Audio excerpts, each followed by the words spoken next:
I'd given everything to Crimson and Vale, my wife's family business. For years, long nights hunched over spreadsheets, endless meetings with suppliers, and every ounce of effort I could muster to make it grow. It wasn't just a job to me. It was a promise I'd made to Clarissa when we got married, a way to prove I belonged in her world. So when she and her sister Bianca called me into the boardroom that morning, I figured it was about the new expansion plans I'd been working on. I walked in with a stack of papers, ready to talk numbers, but the air felt wrong. Clarissa sat there, arms crossed, her face blank like she barely knew me. Bianca leaned back in her chair, smirking like she'd just won something. "Julian," Bianca started, her voice sharp and cold. "We're letting you go. We don't need lazy people dragging us down." Lazy? The word hit me like a slap. I'd been up until 2 a.m. the night before fixing a deal they'd almost botched. I glanced at Clarissa, waiting for her to say something, anything, to defend me. She didn't. She just stared at the table, her fingers tapping lightly, like this was nothing to her. My chest tightened, but I didn't argue. I didn't yell. I forced a polite smile, the kind I'd used 1,000 times to smooth things over, nodded once, and said, "All right, good luck." Then I turned and walked out, my footsteps echoing in the silence they left behind. The rest of the day blurred past me. I drove home in a daze, the steering wheel slick under my palms from the sweat I didn't realize was there. Our house, hers, really, with its marble floors and high ceilings, felt emptier than usual when I stepped inside. I dropped my keys on the counter and sank into the couch, staring at the ceiling. How could she do this?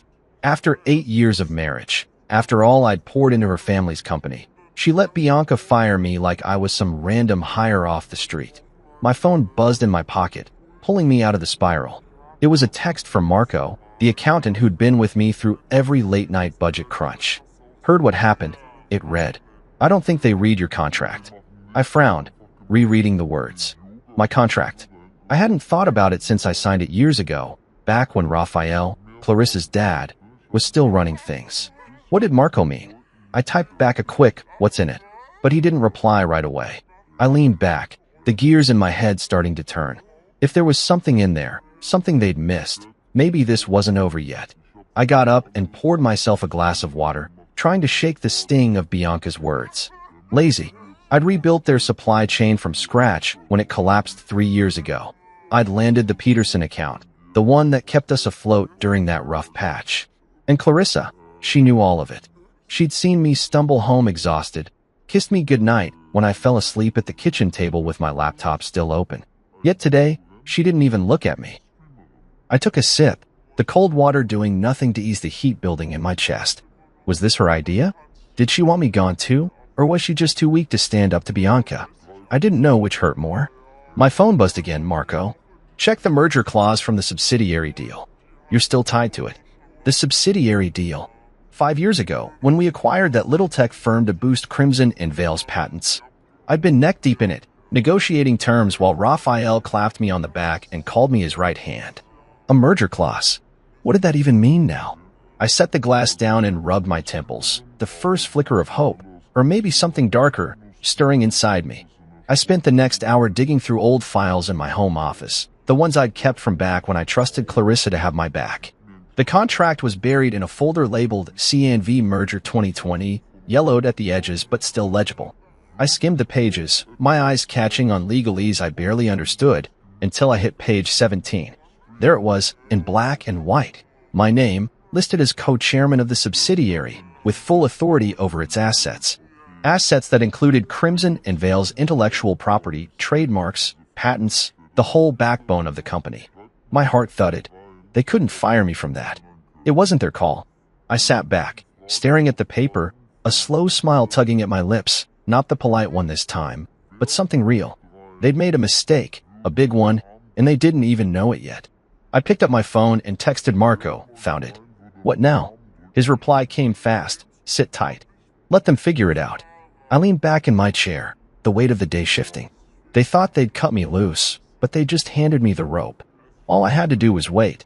The morning after they fired me, I woke up to the sound of my phone ringing, cutting through the quiet of the house like a knife. I rolled over, the bed cold on Clarissa's side. She hadn't come home last night, probably crashing at Bianca's after their little victory. The screen lit up with Raphael Vale's name, her father, the man who'd built Crimson and Vale from nothing and trusted me with it when I married into the family. I hesitated, my thumb hovering over the button. What did he want? To apologize? To gloat? I answered anyway, my voice rough from sleep. Hello. His voice boomed through the line, loud and furious, like a storm rolling in. Julian, why the hell did they fire you? Haven't they read the damn contract? I froze, the words sinking in slow and heavy. Raphael didn't know. He hadn't been in that boardroom, hadn't seen Clarissa's blank stare or Bianca's smirk. I let the question hang there, not sure how to answer or if I even should. I don't know, Raphael, I said finally, keeping my tone steady. You'd have to ask them. He cursed under his breath, something about those girls and ruining everything, but I barely heard it. My mind was already racing back to that merger clause Marco tipped me off about, the one buried in my contract. Raphael's anger meant something big was coming, and I had a feeling I was holding the key to it. I got out of bed and shuffled to the kitchen, the phone still warm in my hand from the call. The house felt too big, too silent without Clarissa's usual chatter or the clink of her coffee mug. I made myself a pot of coffee, the smell filling the air as I replayed Raphael's words. Haven't they read the damn contract? He sounded panicked, not just mad, like he knew something they didn't. I poured a cup and sat at the table, staring out the window at the gray sky. Yesterday, I'd been blindsided, kicked out like trash. But now I was starting to see the cracks in their plan. That subsidiary deal from 5 years ago wasn't just some footnote. It was a lifeline, and I was still tied to it. Co-chairman of the IP holding, with control over everything that made Crimson and Vale worth a damn. I took a sip, the bitterness matching the taste in my mouth from how they treated me. If Raphael was this worked up, it meant Clarissa and Bianca had no idea what they'd stepped into, and I wasn't about to tell them. My phone buzzed again, a text from Marco this time. Raphael just called me too. He's losing it. Said the girls screwed up big. I smirked, typing back. He called me first. What's he saying? Marco's reply came quick, kept asking about the merger terms. Think he's worried about the patents. The patents. Of course. Crimson and Vale wasn't just a name. It was a brand built on tech designs and trademarks, all locked up in that subsidiary I'd helped acquire. Without my signature, they couldn't license anything, couldn't move forward on new deals. I set the phone down and leaned back, the coffee warming my hands. Yesterday, I'd felt like a fool, walking out of that boardroom with my tail between my legs. But today I was starting to feel like the one in control. Raphael's call wasn't just a rant. It was a warning, one Clarissa and Bianca hadn't heard yet. I wondered how long it'd take them to figure it out, how long before they came crawling back. I spent the rest of the morning pacing the house, my mind spinning with what-ifs. What if they tried to fight it? What if they called their fancy lawyers? I didn't know much about legal stuff, but I knew enough to trust Marco and Raphael. If he was this mad, it meant the contract was ironclad. I stopped by the window again, watching a delivery truck rumble down the street. My whole life had been about keeping things steady, fixing problems at work, smoothing things over with Clarissa when she got stressed, even biting my tongue when Bianca snapped at me. But steady didn't matter anymore. They'd pushed me out, and now they were about to find out what that cost them. My phone rang again. Raphael, round 2. I picked up, ready this time. Julian, he said, quieter now, like he'd worn himself out. I'm sorry about this. I didn't know they'd pull something so stupid. I nodded, even though he couldn't see me. It's done, I said. But what's in that contract, Raphael? What's got you so riled up? He paused, then let out a dry laugh. You're still co-chair of the subsidiary. They can't run the company without you. I didn't say anything. Just let that sink in. He was right. And they didn't even know it yet. I was still reeling from Raphael's call when the reality of it all started to settle in, heavy and real, like a weight I could feel in my bones.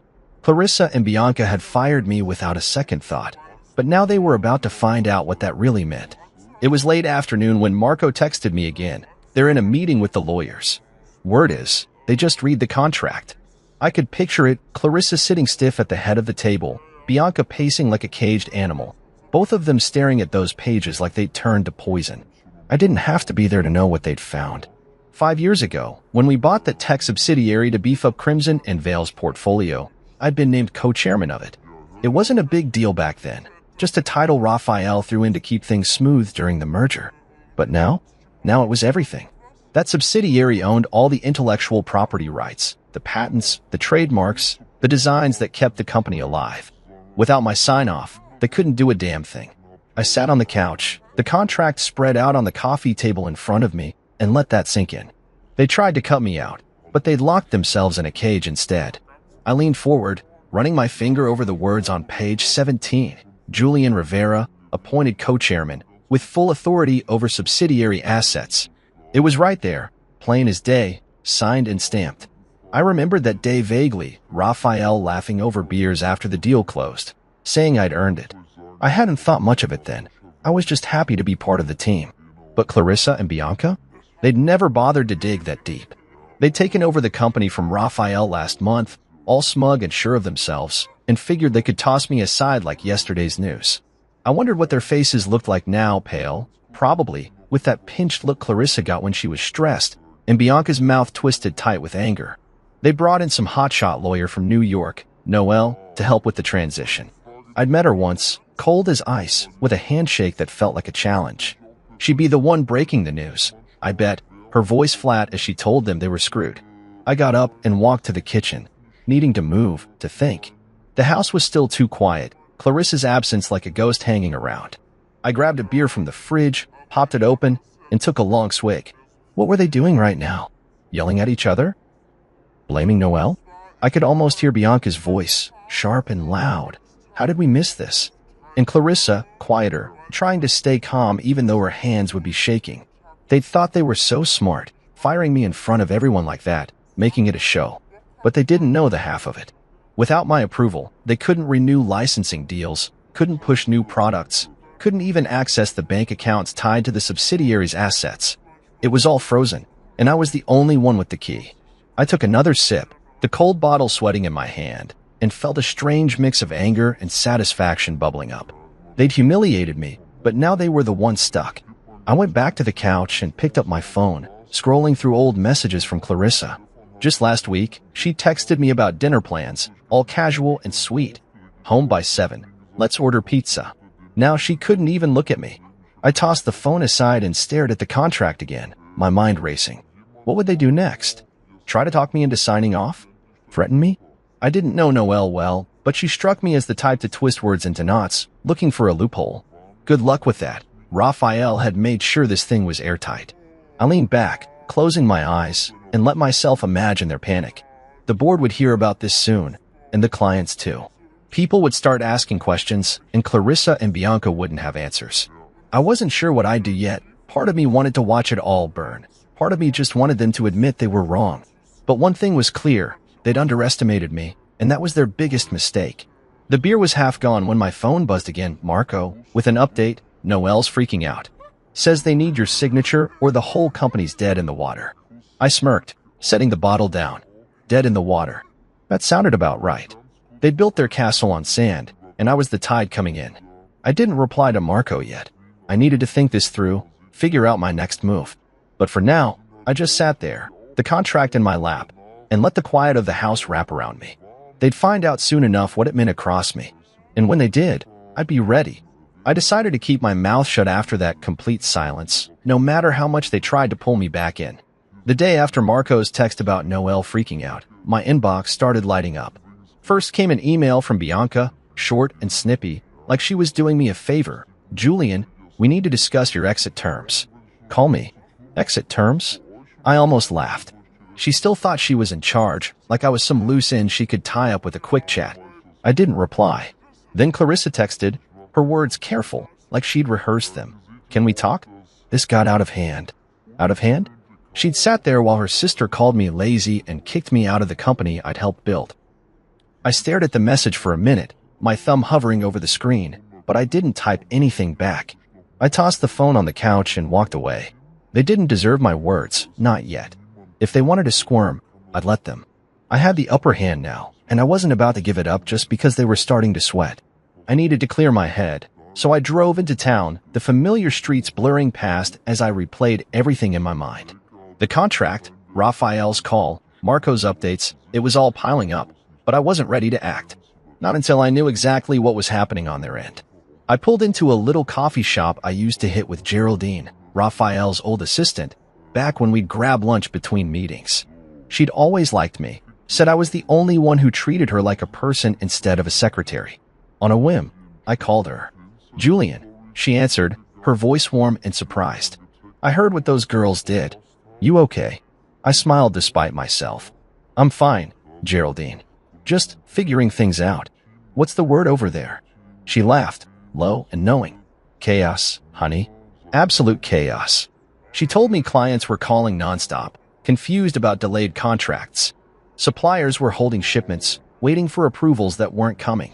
Investors were spooked, whispering about pulling out. "They're running around like headless chickens," she said. "And that Noelle? She's snipping at everyone, but she's got no answers." I ordered a coffee while we talked, the barista sliding it across the counter with a nod. I took a sip, letting Geraldine's words paint the picture. Chaos. Good. They brought this on themselves, thinking they could toss me aside and keep everything running smooth. I thanked her and hung up, settling into a corner booth with my drink. The place was quiet, just a few people tapping away on laptops, the hum of the espresso machine in the background. I leaned back, staring out the window at the gray day outside. Clarissa's text kept nagging at me. This got out of hand. Like it was an accident, like she hadn't chosen to sit there and let it happen. I'd loved her once, really loved her. Those early years when we'd stay up late dreaming about the future, her head on my shoulder. But now? Now she was a stranger, and I wasn't sure I wanted her back in my life, even if she begged. I took another sip, the coffee bitter on my tongue. They could send all the emails and texts they wanted. I wasn't budging. My phone buzzed again, another email, this time from Bianca, longer and dripping with that fake politeness she used when she was mad. "Julian, we're trying to resolve this amicably. Ignoring us isn't helping. Let's meet and sort it out." Amicably. Right. Like firing me in front of the whole board was amicable. I deleted it without a second thought. Geraldine's voice echoed in my head, clients panicking, suppliers freezing up, investors walking away. That was their mess now, not mine. I didn't owe them a lifeline. The contract gave me power, sure, but it was my silence that was really hitting them. Every hour I didn't respond. Every day I stayed quiet. Their world crumbled a little more. I finished my coffee and left the cup on the table, the warmth still lingering in my hands as I stepped outside. The air was cool, a light wind tugging at my jacket. I felt steady for the first time since that boardroom, like I was standing on solid ground while they flailed. Driving home, I thought about what Geraldine said, how Noelle had no answers, how the staff were whispering about jumping ship. It wasn't just about the patents or the trademarks anymore. It was about trust. They'd lost it with the clients, with the suppliers, with everyone who'd kept Crimson and Veil afloat. And me? I didn't have to say a word to make that clear. I pulled into the driveway, the house looming dark and empty, and sat in the car for a minute, engine off. My phone stayed quiet now. No more messages, no more pleas. Maybe they were finally getting it. I wasn't their fix-it guy anymore. I wasn't their anything. I got out, locked the car, and went inside, the silence of the house matching the silence I'd chosen. Let them figure it out. Let them fall. I'd been quiet for days, letting Clarissa and Bianca stew in the mess they'd made, when I finally decided it was time to break my silence. But not to them. Not yet. The board had been emailing me nonstop, polite at first, then pushy, asking for clarity on the operational delays, rocking Crimson and Veil. I could have ignored them too, let the whole thing collapse under its own weight, but something in me wanted them to know exactly what was happening and why. So I sat down at my desk, the contract spread out like a map, and typed up a reply. Not a rant, not a plea, just the facts, cold and clear, from me, Julian Rivera, co-chairman of the subsidiary they'd forgotten about. I laid it out. The merger clause from 5 years ago, my legal authority over the intellectual property, and how, without my signature, nothing could move. Not the trademarks, not the patents, not a single deal. I didn't ask for my job back or beg for forgiveness. I ended it with one line. I'm asking for accountability, not reinstatement. Then I hit send, copied every board member, and leaned back in my chair, the weight of it lifting just a little. They'd wanted me gone. Now they'd see what that cost. The house was still empty, Clarissa's absence a constant hum in the background, but I didn't mind it as much today. I got up and made myself a sandwich, ham and cheese, nothing fancy, while my phone stayed quiet. Too quiet, maybe. I figured the board was scrambling, passing my email around like a hot potato. Raphael had half of them in his pocket, old-timers who'd watched me grind for years, while the newer ones probably sided with Clarissa and Bianca, dazzled by their big talk. My email would split them down the middle, and I was fine with that. Let them argue. Let them pick sides. I took a bite of the sandwich, the bread sticking to the roof of my mouth, and wondered who'd crack first. Raphael had already called me twice since that first rant, leaving voicemails I hadn't answered yet. "Julian, we need to fix this," he'd said in the last one, his voice rough. Fix it? He'd handed the company to his daughters, and they'd broken it. That wasn't my problem anymore. By evening, my phone started buzzing again, text from Marco, who'd somehow become my eyes and ears without me even asking. "Board's freaking out," he wrote. "Half want to bring you back, half think the girls can lawyer their way out." I smirked, typing back, "Let them try." Noelle might be sharp, but she couldn't rewrite a contract that had been signed and sealed years ago. I set the phone down and walked to the window, the sky turning orange as the sun dipped low. Rumors were starting to swirl, Marco said, whispers that the board might offer me full control of the IP arm, cut Clarissa and Bianca out completely. I didn't know if I wanted that. Part of me did. Sure, the part that still stung from Bianca's lazy jab and Clarissa's cold stare. But another part just wanted them to admit they'd screwed up, to look me in the eye and say it. I crossed my arms, watching a car roll by outside. Power was nice, but accountability? That was better. I went back to my desk, the sandwich half-eaten on a plate, and pulled up my email again. Replies were trickling in now, careful ones, like they were afraid to pick a side. One guy, an old friend of Raphael's named Tom, wrote, "Julian, this is a mess. We didn't know about the clause. What do you want out of this?" I didn't answer. What did I want? I wasn't sure yet. Yesterday, I'd been happy to watch them sink, but now, with the board dangling options, I had to think bigger. I leaned back, rubbing my eyes. The company was paralyzed, clients stalling deals, suppliers holding back, all because Clarissa and Bianca thought they could run it without me. My email hadn't just stirred the pot, it had tipped it over. I could hear their voices in my head, Bianca yelling, Clarissa trying to stay calm, and it almost made me smile. Almost. The night stretched on, and I didn't sleep much, just sat there with my thoughts and the hum of the fridge in the background. Marco texted again around midnight. Heard Raphael's pushing for a meeting. "Wants you in the room." I didn't reply. A meeting sounded like a trap. Get me in, smooth talk me into signing something, pretend it never happened. But the board splitting? That was real. If Raphael's half won out, I could come back on my terms, not theirs. I got up, grabbed a glass of water, and stood in the kitchen, the cold tile under my feet grounding me. They'd fired me like I was nothing, but now I was everything. The leverage was mine, and I wasn't giving it up cheap. Let them fight it out. Let them beg. I'd wait.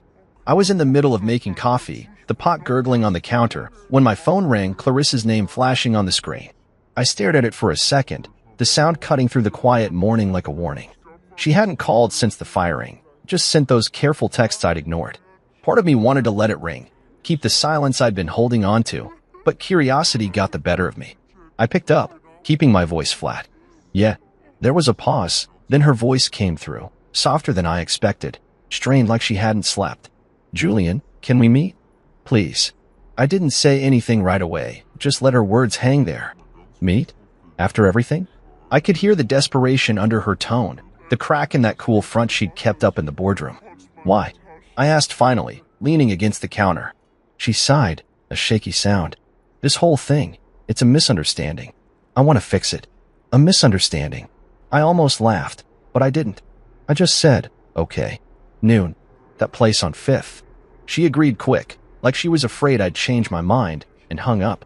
I set the phone down, the coffee smell filling the air, and wondered what she'd try to pull. I got to the restaurant early, a little spot we used to go to back when things were good, with tables, soft lighting, the kind of place that felt warm once. Now it just felt like a stage for whatever this was. I sat in a corner booth, sipping water, watching the door. Clarissa walked in right on time, her coat pulled tight around her, her face pale and tired. She saw me and forced a smile, the kind that didn't reach her eyes, then slid into the seat across from me. "Hey," she said, her voice light, like we were just catching up. I nodded, keeping my expression blank. "Hey." She fidgeted with her napkin, then leaned in a little. "Julian, I'm sorry about how this went down. It wasn't supposed to be like that." I raised an eyebrow, waiting. She kept going, her words tumbling out now. Bianca pushed for it, and I didn't know how to stop her. We can work this out, right? You don't have to freeze everything. I listened, my hands still on the table, not smiling, not moving. She was trying to charm me, like she used to when she'd messed up, big eyes, soft voice, all of it. But it didn't hit the same anymore. The waiter came by, and she ordered a salad, her fingers twisting the menu before she handed it over. I got a burger, keeping it simple. When he left, she tried again. We need you, Julian. The company's a mess without those approvals. Can't we just put this behind us? I took a sip of water, letting her stew for a second. Then I heard Bianca's voice in my head, lazy, and saw Clarissa's blank stare from that day. I set the glass down, slow and deliberate. A mess, huh? Funny how that works. She blinked, caught off guard, but before she could answer, I kept going. You didn't say a word when she fired me. You just sat there. Now it's a misunderstanding. Her face flushed, and she looked down, picking at the napkin again. I didn't want it to happen like that, she mumbled. Bianca said we needed a clean break, and Noelle backed her up. I thought she stopped, like she knew it sounded weak. I leaned forward, my voice low. You thought what? That I'd just take it? She didn't answer right away, and then the food came, breaking the tension for a second. I took a bite of the burger, chewing slow, watching her poke at her salad like she'd lost her appetite. She glanced up, trying a new angle. Bianca's the one who pushed it. She convinced me it was best for the company. Noelle said it was legal. I swallowed, setting the burger down. Noelle's wrong. And Bianca doesn't get to pin this on anyone. You both signed off on it. Her eyes widened, like she hadn't expected me to push back so hard. Julian, please, she said, her voice cracking. We can fix this. Just sign off on the IP stuff, and we'll figure out a role for you. A role? Like I was some kid begging for a spot at the table. I wiped my hands on a napkin, looking her dead in the eye. You fired me like a stranger, Clarissa. Now deal with the consequences. She went still, her fork halfway to her mouth, then set it down. You're really going to let the company fall apart? She asked, almost whispering. I shrugged, taking another bite. Not my call anymore. You made it yours. She stared at me, like she was seeing me for the first time, and I could tell she didn't know what to say. The charm wasn't working, and the excuses were running dry. I finished my burger while she sat there, picking at her food, the silence between us thick and heavy. When the check came, I paid for mine and stood up. Good luck, I said, same as I'd said in the boardroom, and walked out. She didn't follow. I didn't look back. I woke up the next morning with Clarissa's words still rattling around in my head. You're really going to let the company fall apart? She'd said it like I was the one breaking everything, not her and Bianca with their stupid power play. I rolled out of bed, the sheets tangled from a night of tossing, and made my way to the kitchen. The house felt emptier every day, but I was getting used to it. I brewed some coffee, the hiss of the machine filling the silence, and decided it was time to stop waiting. They weren't going to fix this themselves. I had to push harder. So I sat down at my desk, pulled up the contract again, and drafted a notice. Not to Clarissa, not to Bianca, but to every partner Crimson and Veil worked with, clients, suppliers, the whole list. I kept it simple. All licensing agreements and contracts tied to the subsidiary were frozen until new terms were negotiated.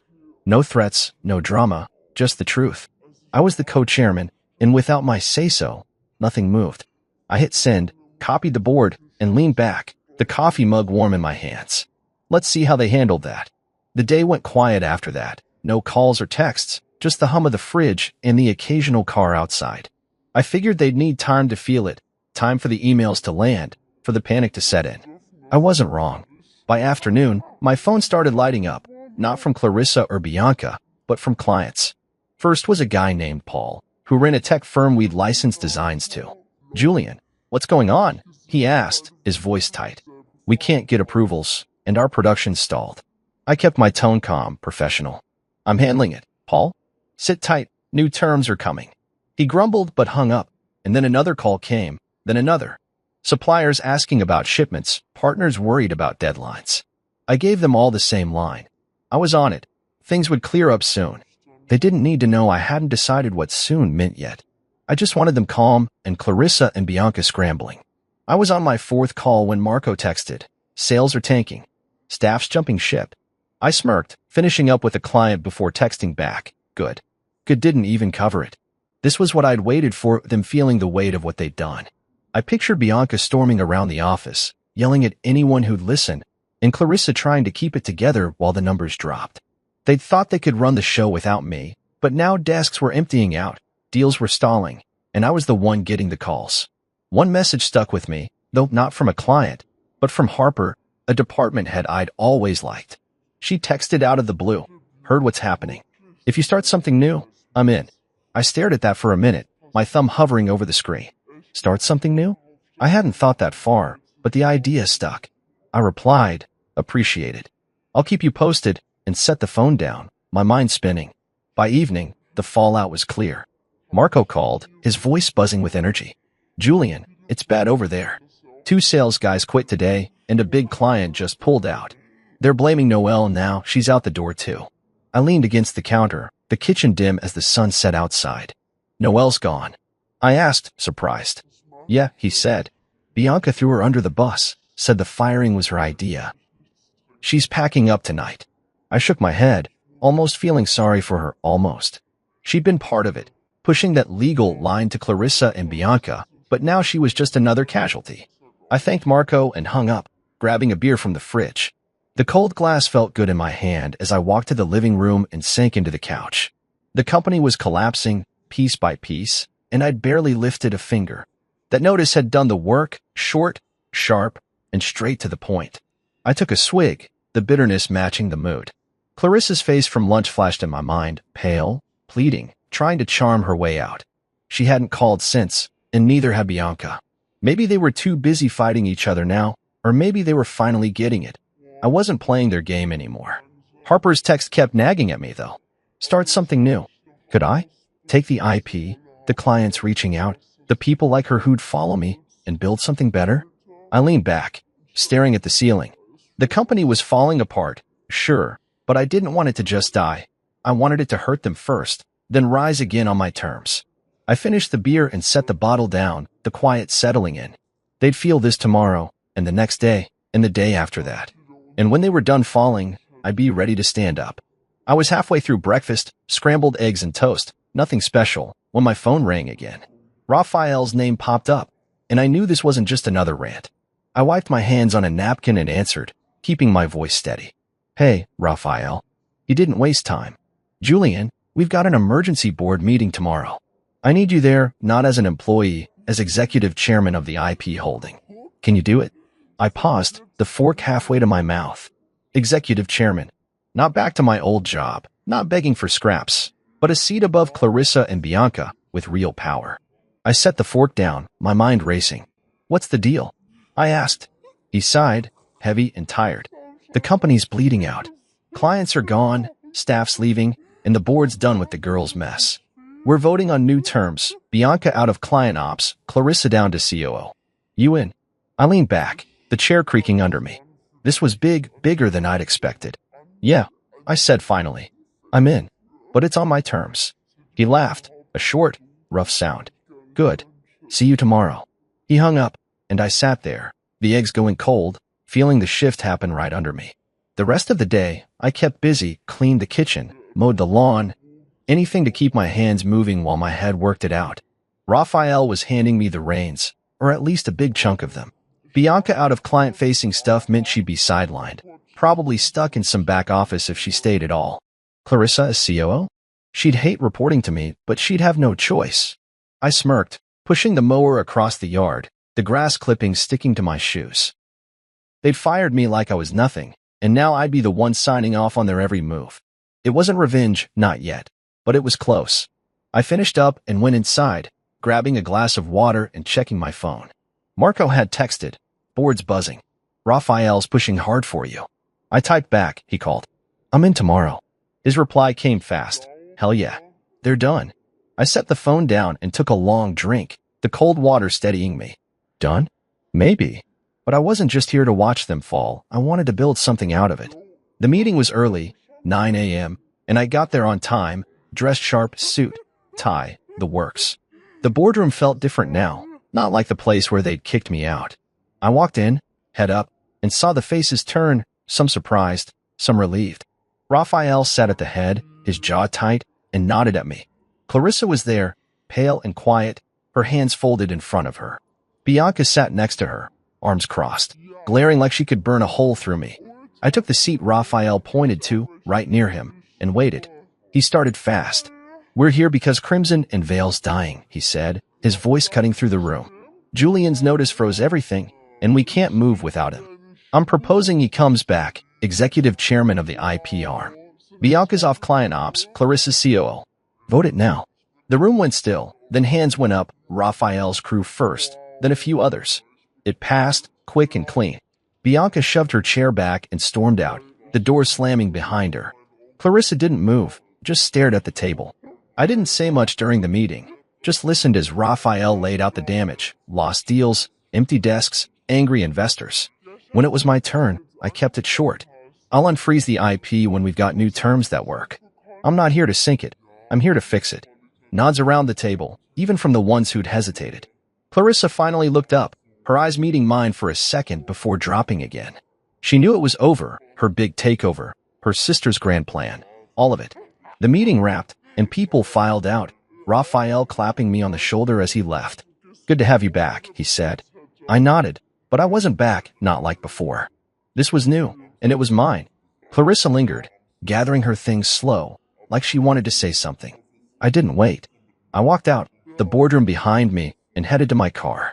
The air outside was cool, the sun just climbing, and I felt steady, grounded.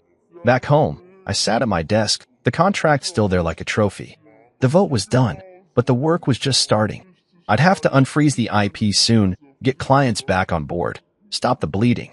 But first, I needed terms, rules that kept Clarissa and Bianca in check, that made sure no one could pull this again. I grabbed a notepad and started jotting ideas, my pen scratching across the page. Bianca was gone from the front lines, and Clarissa? She'd have to swallow reporting to me. I smirked, imagining her face in meetings, trying to keep that cool mask on. This wasn't the end, it was the start. And I was ready. I woke up the next morning with a clear head, the board's decision still fresh and real. The sun was just creeping through the blinds as I made coffee, the pot hissing like it was cheering me on. Executive chairman. Those words kept rolling around in my mind, heavy but good. Clarissa and Bianca had tried to shove me out, but now I was back, higher up than ever, and they couldn't touch me. I took my mug to the desk, the contract still sitting there, and started planning. The company was a mess, clients gone, staff thin, sales flat, but I wasn't here to just patch it up. I wanted it stronger, better, and free of the entitled nonsense they'd brought in. I pulled out my laptop and started typing, laying out a new structure, merit-based hires, clear rules, no more family favors. Clarissa could stay as COO, but she'd answer to me now, and Bianca? Her apology email came in overnight. "Julian, I'm sorry, let's talk," but I didn't bother replying. She was out of the game, and I had work to do. First thing, I called Marco. He picked up quick, his voice bright. "Boss man, heard the news, congrats." I smiled, sipping my coffee. "Thanks. I'm making you CFO. You in?" He laughed, loud and easy. "Hell yes. When do I start?" I told him today, right now, get in, clean up the books, figure out what we could save. He was loyal, smart, and didn't mess around. I needed him. Next, I texted Harper, the department head who'd offered to jump ship with me. VP of Brand Strategy. "You still mean it?" Her reply came fast. "Absolutely.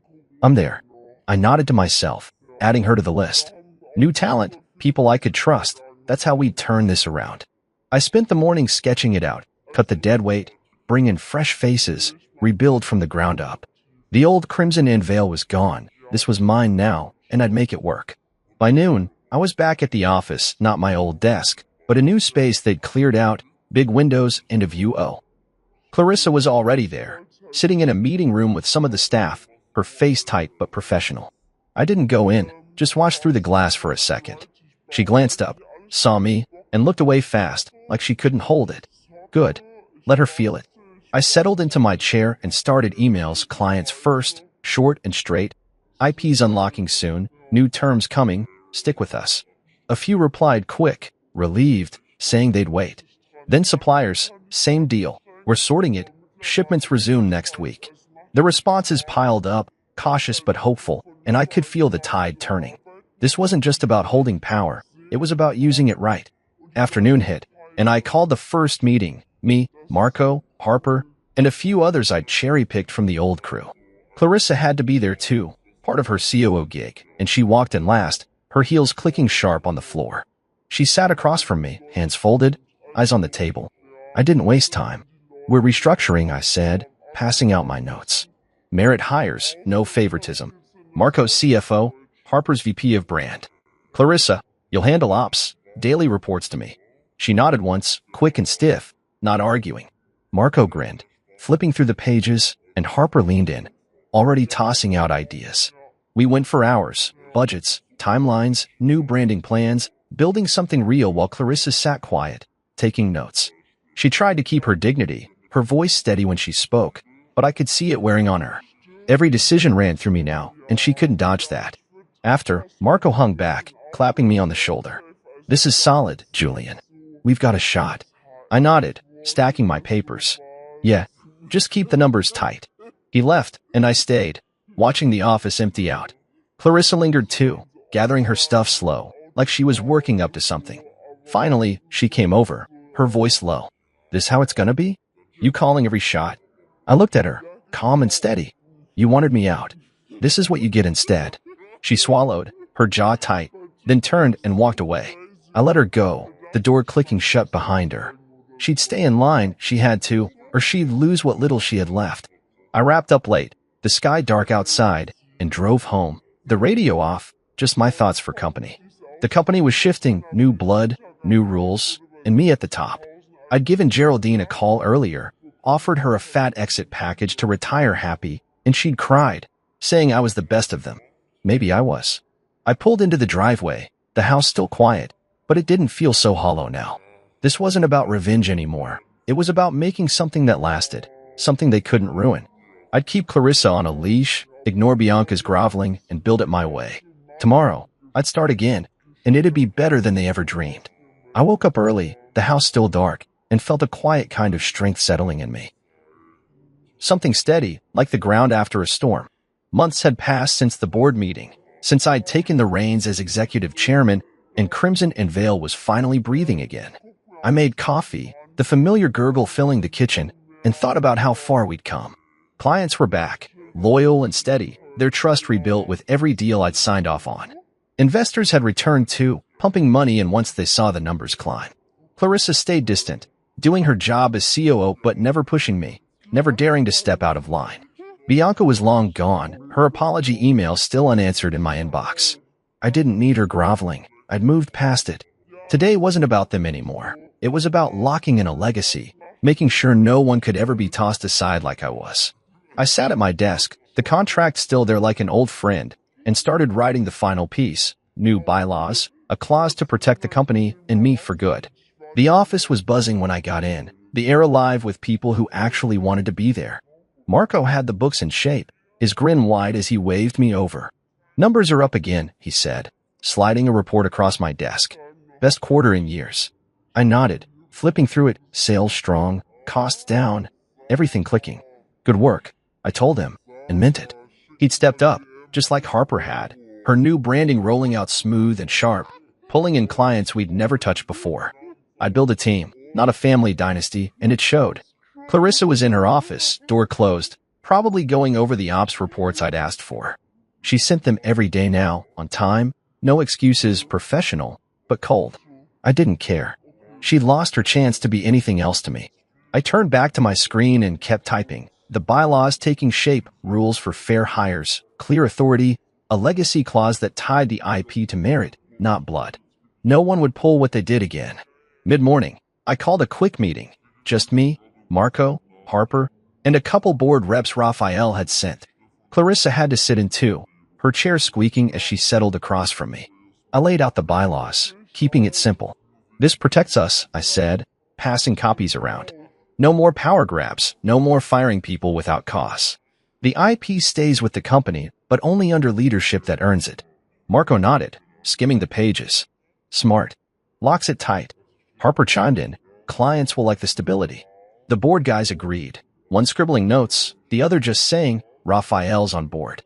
Clarissa stayed quiet, her pen tapping the table once, twice, then stopping.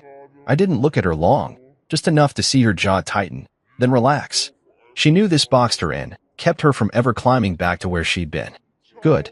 The vote was fast, unanimous, and I signed it right there, the pen heavy in my hand. It was done. After, I walked the floor, something I'd started doing to keep things real, talking to staff, hearing them out. They smiled now. Not the fake kind from before, but real ones, like they trusted me. One guy, a new hire, stopped me. "Thanks for this, Julian. Feels different here." I clapped his shoulder, said, "That's the point," and kept going. The place hummed, phones ringing, keyboards clicking, deals closing. I'd unfrozen the IP weeks after the board vote, renegotiated terms with clients myself, and watched it all snap back. Suppliers shipped on time, investors called me direct, and the company thrived not because of Clarissa's name or Bianca's bluster, but because I'd made it work. I stopped by the window, looking out at the street below, the sun high and bright. This was mine now, built on my terms, and it felt right. Evening came, and I stayed late, finishing up emails, thank yous to clients, updates to the board. Clarissa left without a word, her office dark when I passed by. I didn't mind the quiet. It gave me space to think. The bylaws were filed, the legacy clause locked in. No one could be discarded like I was, not without a fight. I leaned back in my chair, the desk lamp casting a soft glow, and let myself smile, not the polite one I'd used that day they fired me, but a real one, small and sure. Revenge hadn't been the goal, not in the end. I'd wanted them to feel it, sure, and they had. Bianca sidelined, Clarissa humbled. But this was better.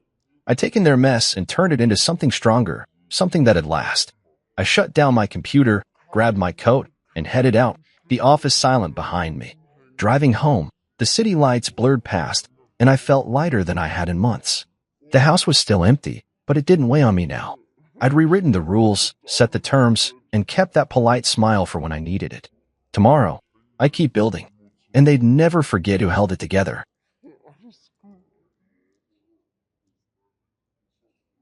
Stefan hat guten Bizeps, kann ich mal zeigen. Mein Chat, wenn du schon gemerkt hast, sie sexualisieren aus Spaß immer Männer. I arrived at my wife's law firm party and said my name. The staff looked confused. "Your name is not here." I looked for my wife and asked her. She rolled her eyes.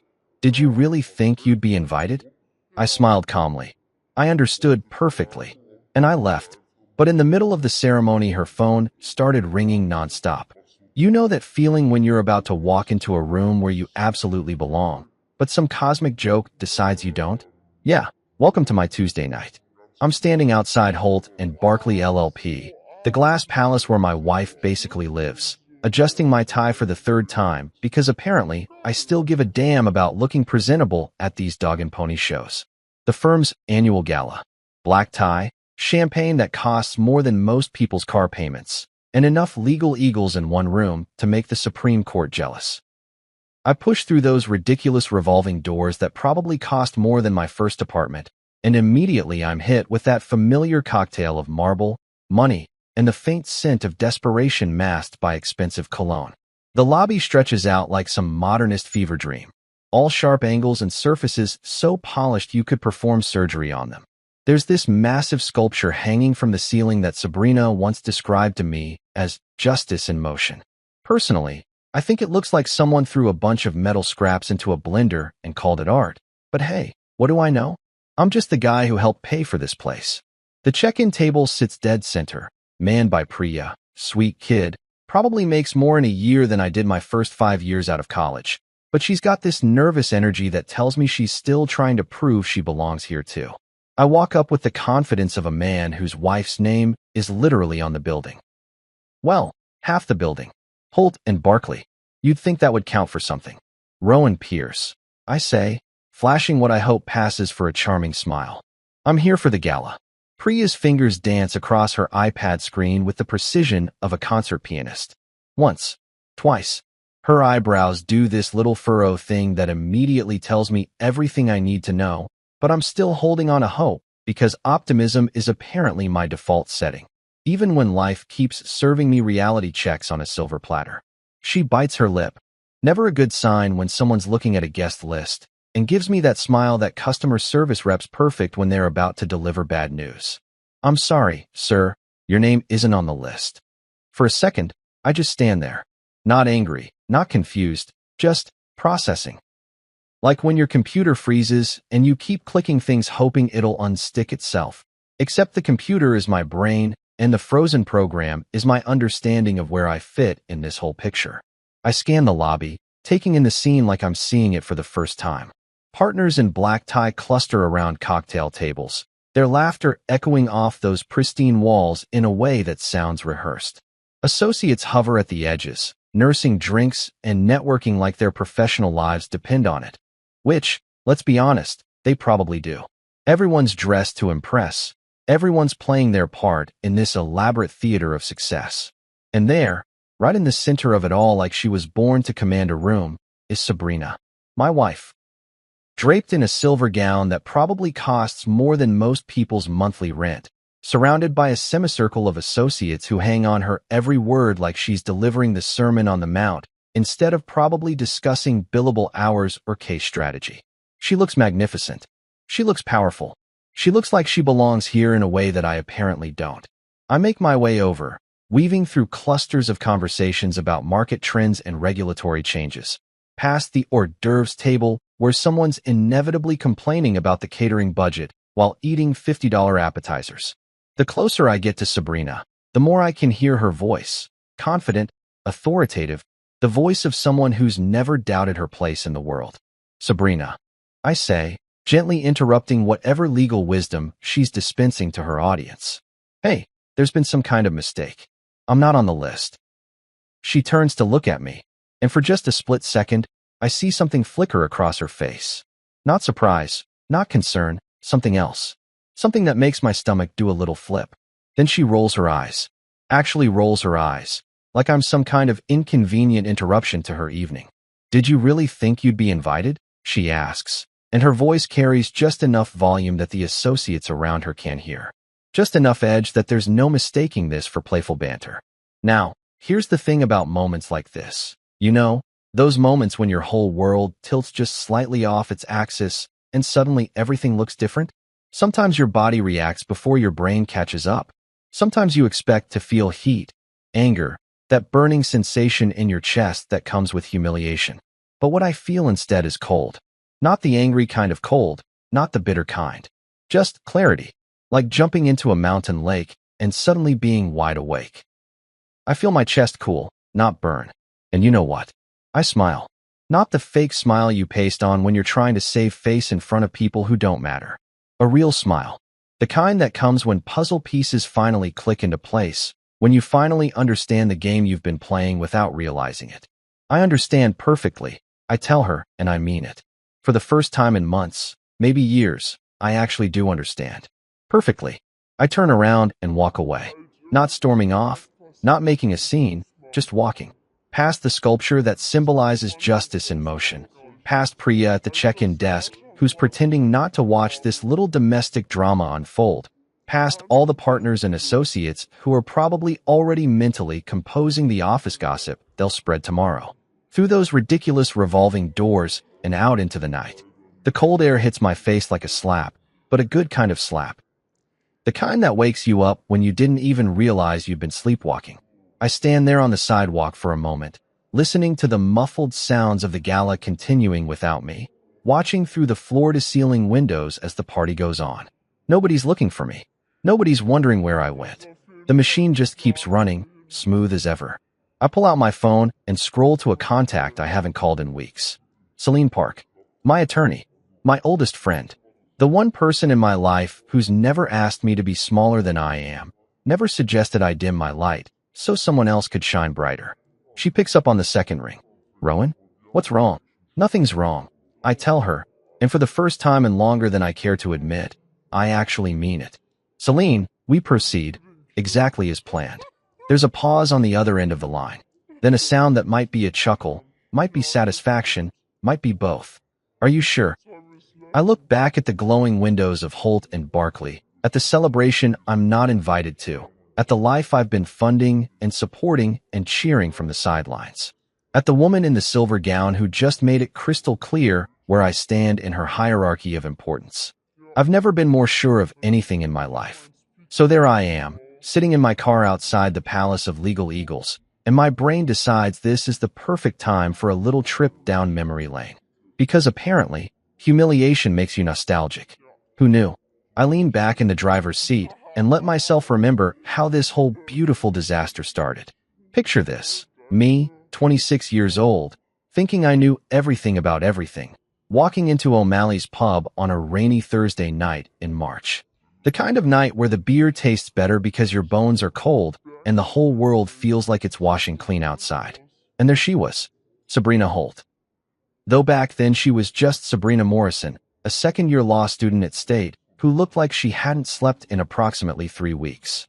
She was hunched over a corner table, surrounded by enough law books to stock a small library, picking at a plate of nachos that had gone cold about an hour ago. Her hair was doing that thing where it looks like she'd been running her hands through it all day, and she had this intense concentration face that made her look like she was trying to solve world hunger through contract law.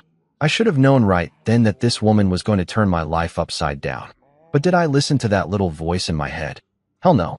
Instead, I walked over and did what any red-blooded American male would do when faced with a beautiful woman stress-eating nachos at midnight. I offered to buy her another beer. "I can't afford another beer," she said without looking up from her textbook. "I can barely afford these nachos. And before you offer to buy it for me, I should probably mention that I'm surviving on instant ramen and the kind of panic that makes your eye twitch." I liked her immediately, not because she was gorgeous, though let's be honest, she was, but because she was real. No pretense, no games, just a woman who was honest about being broke and stressed, and probably living on 3 hours of sleep and pure caffeine. So naturally, I fell for her like a house of cards in a windstorm. That was the beginning of what I now recognize as the most expensive relationship in the history of modern romance. Not expensive because she was high maintenance. Sabrina wasn't the type to demand designer handbags or weekend trips to the Hamptons. No, this was expensive because I was an idiot who confused love with investment banking. When she mentioned that her financial aid had fallen through, and she was looking at a tuition gap that would make a grown man weep, guess who stepped up with his savings account? When she needed money for bar prep courses that cost more than my car, guess who worked double shifts at the freight company to make it happen? When she graduated and landed that entry-level position at what was then just Barkley and Associates, before they brought Sabrina's sharp legal mind and my connections into the fold, guess who refinanced his condo to help cover her student loan payments so she could focus on making partner instead of worrying about debt? If you guessed, some romantic fool named Rowan Pierce. Congratulations, you win a prize. The prize is the knowledge that love can make otherwise intelligent people do spectacularly stupid things with their financial security. But here's the thing, I wasn't being stupid. At least, I didn't think I was. I was being supportive. I was being the kind of partner who believes in his woman's dreams and puts his money where his mouth is. I was investing in our future, in the life we were going to build together once she made it through those grueling first years at the firm. I kept 2 jobs during her bar prep period. Days at Kestrel Freight managing logistics for companies that moved everything from auto parts to industrial equipment. Nights doing freelance consulting for smaller shipping operations that needed someone who could speak both warehouse and boardroom. I lived on coffee and determination, watching her study until her eyes went bloodshot, bringing her dinner when she forgot to eat, rubbing her shoulders when the stress made her neck seize up like a rusty gate. And you know what? I was proud of her. Ridiculously, stupidly proud. When she passed the bar exam, I probably celebrated harder than she did. When she landed that position at Barkley and Associates, I took her out to the fanciest restaurant I could afford, which, admittedly, wasn't saying much after all those tuition payments. And listened to her talk about her 5-year plan to make partner. That's when I made what I now realize was my first real mistake. I started making introductions. See, working in logistics means you know people. You know the guys who move stuff, the companies that need stuff moved, and the businesses that ensure all that stuff while it's being moved. You know general counsels and risk managers and procurement directors, people who occasionally need legal services and are willing to trust a recommendation from someone they've worked with. So when Sabrina mentioned that the firm was looking to expand their corporate client base, I opened my contact list like it was Christmas morning. Kestrel Freight, where I'd been working for 3 years and had built relationships with everyone from the dock workers to the C-suite. Ironvale Metals, a mid-sized operation that was growing fast and needed legal guidance on expansion contracts. North Star Bio, a pharmaceutical logistics company that was drowning in regulatory compliance issues and desperately needed someone who understood both the science and the shipping. I made those introductions because I believed in Sabrina's abilities, because I knew she was brilliant and capable and exactly the kind of lawyer these companies needed, because I wanted to see her succeed. And succeed she did. Those clients I brought her, they became the foundation of what eventually became Holt and Barkley LLP. When Old Man Barkley decided to bring Sabrina on as a named partner, it was largely based on the client portfolio she'd built, a portfolio that, if we're being honest, I'd handed her on a silver platter. Did I ask for equity in the firm? No. Did I ask for my name on any letterhead? Hell no. Did I even ask for a formal acknowledgement of my role in building those relationships? You're getting the picture. All I wanted was a seat in the room, a place at the table during the celebrations. Recognition that I was part of this success story, not just some guy who happened to be married to the star. I wore thrift store suits to partner dinners and tried not to feel underdressed next to lawyers who spent more on ties than I made in a week. I clapped too loudly when Sabrina argued her first motion before Judge Morales, a procedural hearing that she turned into a masterclass in preparation and presentation. I learned the names of every associate, every paralegal, every person who mattered in Sabrina's professional world because I wanted to be the kind of husband who supported his wife's career. I just wanted to belong in the life we were building together. Was that really too much to ask? Sitting in my car now, watching the gala continue without me, I'm starting to think maybe it was. You know how they say the devil's in the details? Well, turns out the devil's also in the tiny little cuts that don't seem like much until you realize you're bleeding out from 1,000 paper wounds. That's exactly how Sabrina's transformation from supportive wife to whatever the hell she became happened, one microscopic dismissal at a time. It started so small I almost missed it. We're talking about the kind of thing you brush off because making a big deal about it would make you look petty and insecure. Like when your spouse corrects the way you hold a wine glass at a holiday mixer. Picture this. December, 2 years ago. Holt and Barkley's annual holiday party. Back when they still invited spouses and pretended to care about work-life balance. I'm standing next to Sabrina, nursing a glass of what I'm pretty sure was a $40 Pinot Noir, trying to make small talk with some senior associate who keeps checking his phone every 30 seconds. Normal party stuff, right? Wrong. Apparently, I was holding my wine glass like some kind of barbarian. Rowan, Sabrina said, her voice carrying that particular tone that women perfect when they want to correct you without making it seem like they're correcting you. You hold it by the stem, not the bowl. You're warming the wine. Now, any reasonable person would think, okay, helpful tip about wine etiquette, no big deal. But it was the way she said it. The way she glanced around to make sure nobody had noticed my apparent breach of civilized behavior. The way she subtly repositioned herself so she was standing just slightly apart from me, like my wine-holding incompetence might be contagious. But hey, I'm a reasonable guy. I adjusted my grip and moved on with my life. Then came the Latin incident. God, I still cringe thinking about it. We're at dinner with some potential clients, a biotech company looking for regulatory guidance. And the conversation turns to some legal precedent I'd actually heard about through my work with North Star Bio. So naturally, I chime in, trying to be part of the conversation like a good husband should. Oh yeah, I said, that's related to that old doctrine. What's it called? Residential ipsa loquitur? Except I pronounced it like res ipsa loquit you are, instead of whatever the correct Latin pronunciation was supposed to be. Close enough for government work, right? Wrong again. Sabrina actually snickered. Not laughed, not chuckled, snickered. Like I was some amateur who'd wandered into a conversation above his pay grade. Then she smoothly corrected my pronunciation while explaining the concept to the clients, effectively erasing my contribution to the discussion entirely. Her friend Kara Winters, this sharp-tongued associate who always looked at me like I was something she'd scraped off her shoe, leaned over after dinner and delivered what I now realize was the first real warning shot. You're sweet, Rowan, she said. But maybe leave the legal talk to the lawyers. You're more provincial. Provincial. Like I was some country bumpkin who'd stumbled into the big city with hay in my hair and mud on my boots. Never mind that I'd been working with corporate legal departments for years. Never mind that I understood contracts and liability and risk management better than half the associates at their firm. I was provincial. I laughed it off because that's what you do when someone insults you with a smile. You laugh it off and pretend it doesn't sting. But the hits kept coming, each one a little sharper than the last. Sabrina started asking me to arrive late and leave early at firm events. Not explicitly, of course.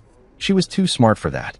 Instead, she'd mention that cocktail hour was really just for the lawyers to catch up on cases and suggest I show up after dinner.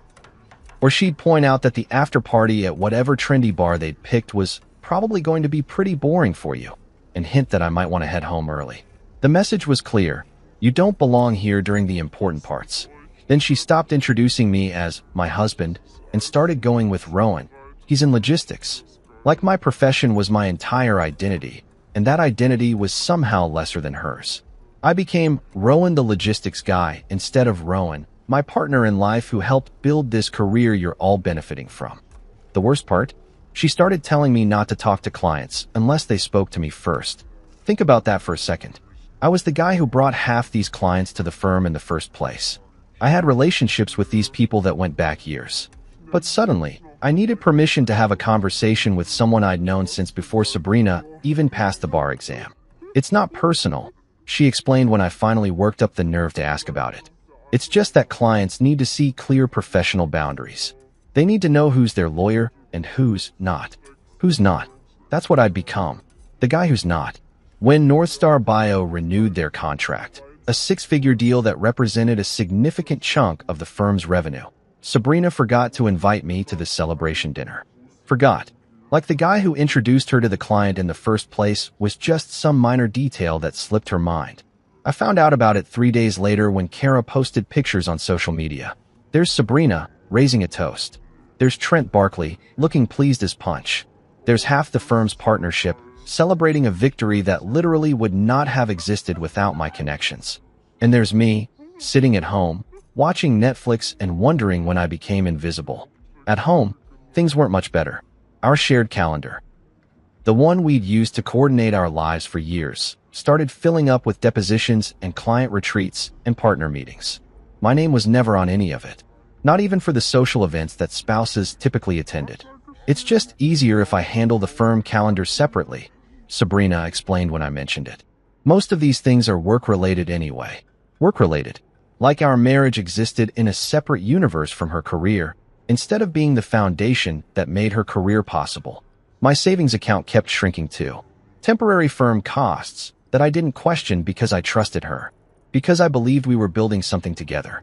Bar association dues, continuing education seminars, professional wardrobe updates, client entertainment expenses that somehow fell outside the firm's budget.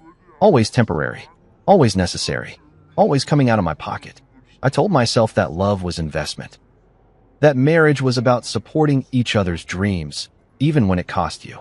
That the temporary sacrifices would pay off in the long run when we were both successful and happy and living the life we'd planned together. But here's the thing about investments. They're supposed to have terms. Clear expectations about returns, timelines, what happens if things don't work out as planned. I had set none of those terms. I just kept writing checks and hoping for the best. Sitting in my car now, I can't help but laugh at my own stupidity. All those little dismissals, all those tiny cuts, all those moments when I should have spoken up and set boundaries. I let them slide because I thought I was being the bigger person. Turns out, being the bigger person just makes you a bigger target. 3 days before the gala, Sabrina dropped the final bomb while I was making coffee in our kitchen. You know, that fancy kitchen with the marble countertops that I'd helped finance, but apparently had no say in decorating. She was sitting at the breakfast bar, scrolling through her phone with that particular brand of focused indifference that successful people use when they're about to deliver news they know you won't like. The partner ceremony is for image, she said without looking up from whatever urgent legal matter was demanding her attention at 7 in the morning. You don't fit it. Just like that. No preamble, no gentle lead-in, no attempt to soften the blow. Just a casual announcement delivered with the same tone she might use to mention that we were out of milk or that she'd be working late again. I stood there holding my coffee mug, one of those ridiculous oversized ones that says "World's Greatest Husband," that she'd bought me for our second anniversary back when she still pretended to think I was great, and tried to process what she'd just said. You don't fit it. Not it might be awkward. Or maybe it's better if you skip this one. Not even, I'd prefer if you didn't come. Nope, you don't fit it. Like I was a square peg trying to squeeze into a round hole, or a discount suit at a black tie event. What exactly does that mean? I asked, because sometimes when people say something unbelievably hurtful, your brain needs them to clarify just how hurtful they really meant it to be. She finally looked up from her phone, and I could see that little crease between her eyebrows that appeared whenever she had to explain something she considered obvious to someone she considered slow. It means that this event is about the firm's reputation, about presenting the right image to clients and potential clients, about showing that we're serious, professional, successful people who deserve to be trusted with million-dollar cases. And I don't fit that image. You work in logistics, Rowan. You're a good man, and you're great at what you do, but you're not. She paused, searching for the right words. You're not partner material. You don't have the background, the education, the social polish that these events require. Partner material. Social polish. I felt something shift in my chest, like a tectonic plate finding a new position after years of pressure. The social polish that comes from growing up with money, you mean? That's not what I said, but it's what you meant. She set down her phone and gave me that look, the one that said she was being patient with me, but her patience had limits. Look, I'm not trying to hurt your feelings. I'm being practical. These people judge everything: how you dress, how you speak, who you know, what you studied, where you went to school. They're looking for reasons to doubt us, to think we're not worth their seven-figure retainers. I can't afford to give them any ammunition. I can't afford. Not we can't afford. I can't afford. So I'm ammunition now. You're putting words in my mouth. No, I'm just repeating them back to you. That's when she played the card I should have seen coming from a mile away. God, Rowan, why do you have to make everything about you? This is the biggest night of my career. I'm about to become a named partner in one of the most prestigious firms in the state. Can't you just be supportive for once instead of making this into some personal drama? Supportive for once.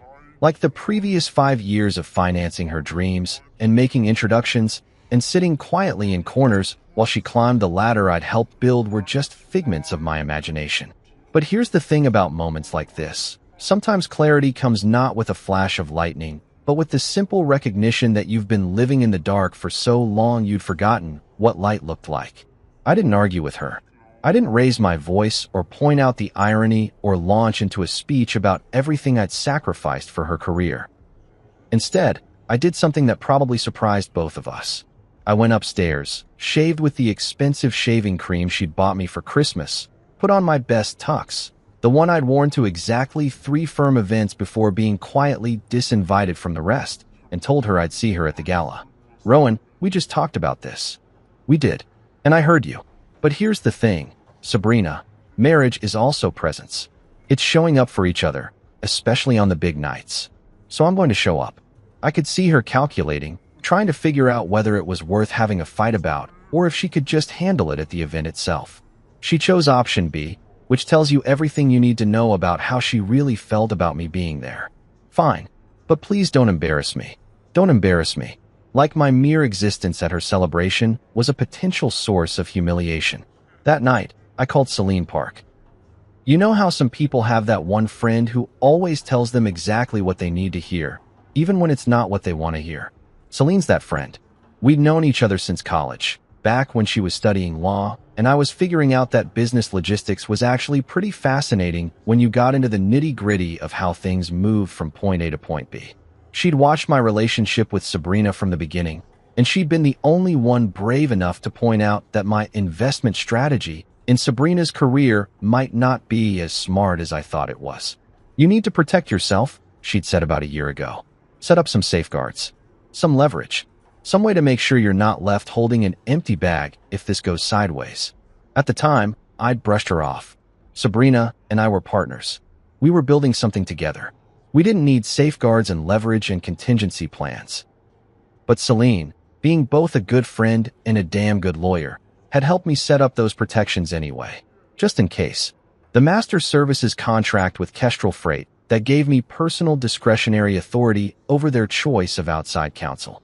The equity stake in the tech company that provided document management services to half the law firms in the city, including Holt and Barkley. The building sublease for the 14th floor event space that had become the firm's go-to venue for client entertainment, held by my LLC, Piers 17 Holdings, a little corporate entity that Sabrina had forgotten existed. All quiet, all legal, all perfectly legitimate business arrangements that I'd entered into during the years when I was still trying to be helpful instead of just present. "Are you sure about this?" Celine asked when I explained what had happened at the gala. "I've never been more sure of anything in my life. Once we activate these, there's no going back. She's going to know exactly what you're capable of." Good. It's about time somebody did. Because here's what I'd finally figured out. All those years of being supportive and accommodating and understanding hadn't earned me respect. They'd earned me contempt. All those years of making myself smaller so Sabrina could seem bigger had just convinced her that I was, in fact, smaller. Well, it was time to remind everyone exactly how big I could be when I needed to be. So there I am, standing on the sidewalk outside the glass palace of Legal Eagles, breathing in that crisp night air like it's the first real oxygen I've had in years. The revolving doors keep spinning behind me, carrying well-dressed lawyers in and out of their exclusive little world, but I'm done being dizzy from trying to keep up with their rotation. I pull out my phone and open up my text messages.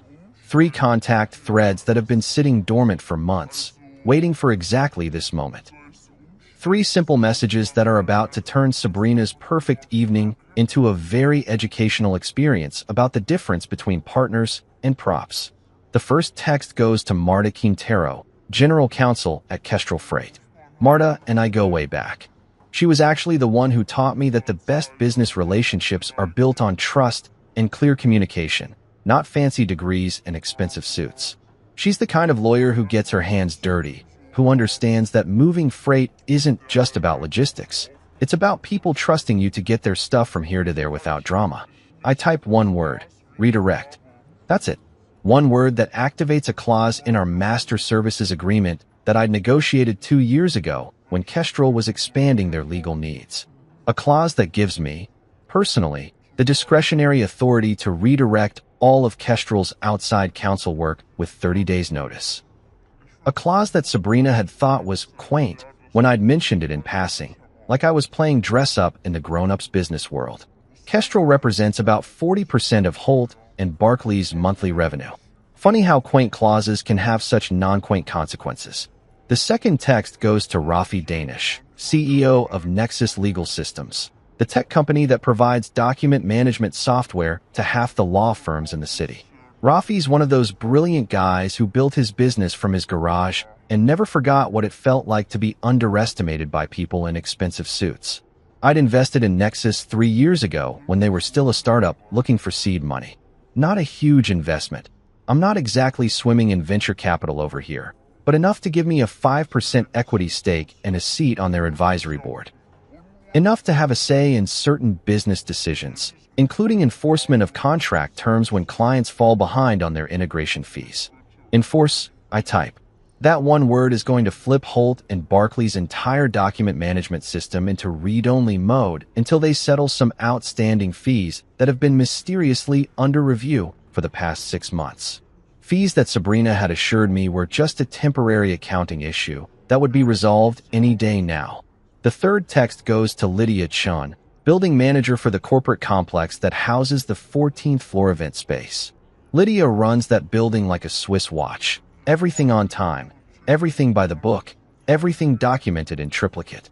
She's also the person who deals with my LLC, Piers 17 Holdings, which holds the sublease for the event space that Holt and Barclay uses for all their big client entertainment nights. Invoice clause, I type. That particular clause is my personal favorite. It's buried deep in the sublease agreement, written in the kind of legal language that most people skim over because they assume it's just standard boilerplate.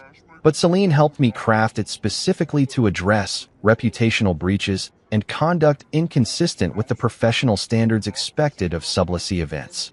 Turns out, publicly humiliating the primary leaseholder's representative at a gala might just qualify as conduct inconsistent with professional standards. And the remedy for such conduct? An immediate surcharge equal to 3 times the standard event fee, plus termination of future booking privileges. Sabrina had argued that our arrangement was just a handshake between friends.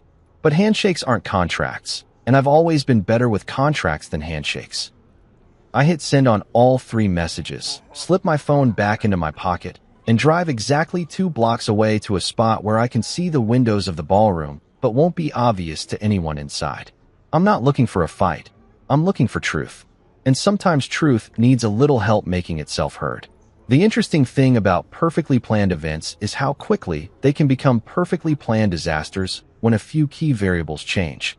It's like watching a complex machine that runs beautifully until someone removes a couple of crucial bolts, and suddenly everything starts making very different kinds of noises.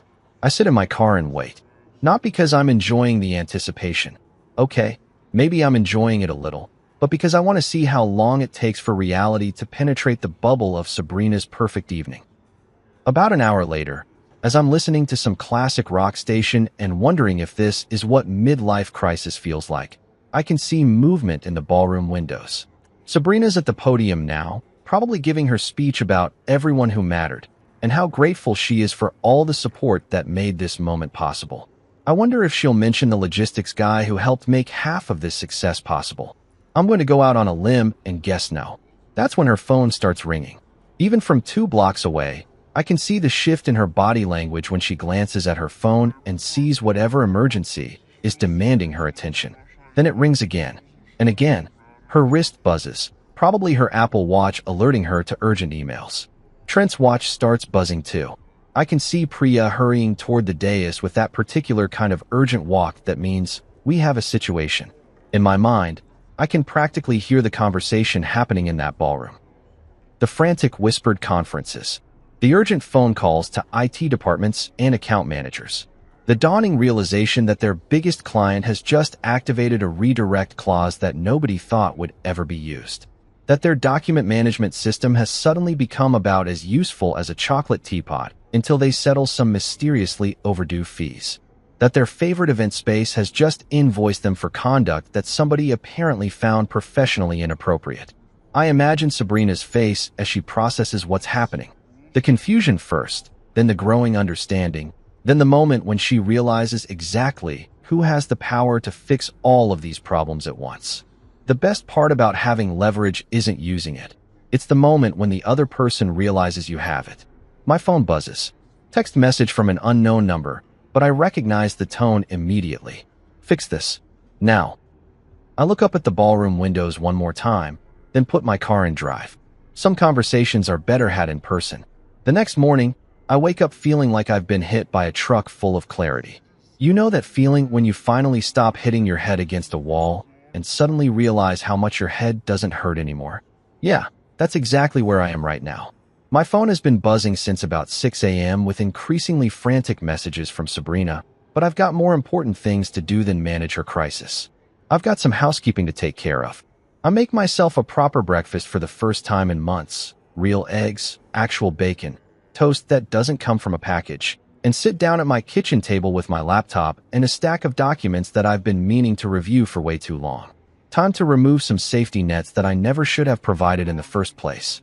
Letter number 1 goes to Harbor Trust Bank. Attention. Commercial Lending Department. This is the big one. The financial nuclear option that I've been pretending didn't exist, because acknowledging it would mean acknowledging just how deep I'd let myself get into this mess. Dear Harbor Trust, I type. I am writing to formally terminate my personal guarantee on business loan account #47829 BL, issued to Sabrina Holt for partner capital requirements at Holt and Barkley LLP. Here's the thing about personal guarantees that most people don't understand until they're neck deep in other people's debt. They're like co-signing for a teenager's car loan, except the teenager is a successful attorney and the car costs about as much as a small house. When Sabrina needed to come up with her partner buy-in, the chunk of change that made her a named partner instead of just another associate grinding billable hours, the bank wanted some additional security beyond her projected earnings. Enter good old Rowan, the supportive husband with decent credit and a paid-off condo, willing to put his financial neck on the line so his wife could achieve her dreams. The loan was for 18 months, just long enough for her partnership income to stabilize and prove to the bank that she could handle the payments on her own. That 18 months ended about 2 years ago, But did anyone bother to remove my guarantee once Sabrina was pulling in partner-level money? Did anyone think to mention that I was still legally responsible for her business debt, even though I apparently wasn't professional enough to attend her business celebrations? Of course not. Why would they? I was the safety net that nobody wanted to think about until they needed it. Well, guess what? Safety nets work both ways. They catch you when you fall, but they also get removed when the person holding them decides they're done being taken for granted.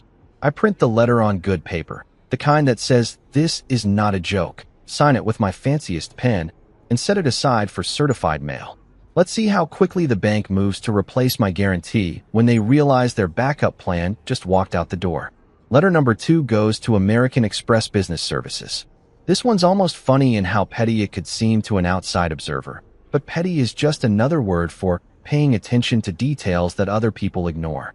Please be advised that effective immediately, I am canceling all automatic payments from my personal accounts for American Express Business Card account hashtag 3785-421896-74001, held by Sabrina Holt DBA Holt and Barclay LLP. That business card has been running through my checking account for about 3 years now. Nothing dramatic. Just the kind of charges that add up when you're not paying attention. Client dinners that somehow fell outside the firm's entertainment budget. Travel expenses for conferences that were partially personal. Professional wardrobe updates that needed to happen right away before the firm's next billing cycle. Always temporary. Always necessary. Always coming out of my account because it was easier than dealing with the firm's accounting department. You know what's easier? Not paying for other people's business expenses when you're not even invited to their business events. I calculate the running total while I'm writing the letter. 3 years of temporary charges adds up to about the cost of a decent used car. A car that I apparently bought for someone who thinks I'm too provincial to be seen with in public. The third letter is the one I'm most looking forward to writing. This one goes to Ironvale Metals and Northstar Bio. The two biggest clients I'd personally introduced to Holt and Barclay back when I still believed that helping my wife succeed was the same thing as succeeding together. Dear Mr. Harrison and Ms. Patel, I write, addressing the general counsels at both companies. I hope this letter finds you well. As you know, I have had the pleasure of working with your organizations for several years in various logistics and consulting capacities. It has been my privilege to introduce you to the legal services provided by Holt and Barclay LLP, and I am gratified that those relationships have proven mutually beneficial. This is where things get interesting. See, most people assume that once you make an introduction, your role in that relationship is done. You bring two parties together, they hit it off, and you fade into the background while they do business together.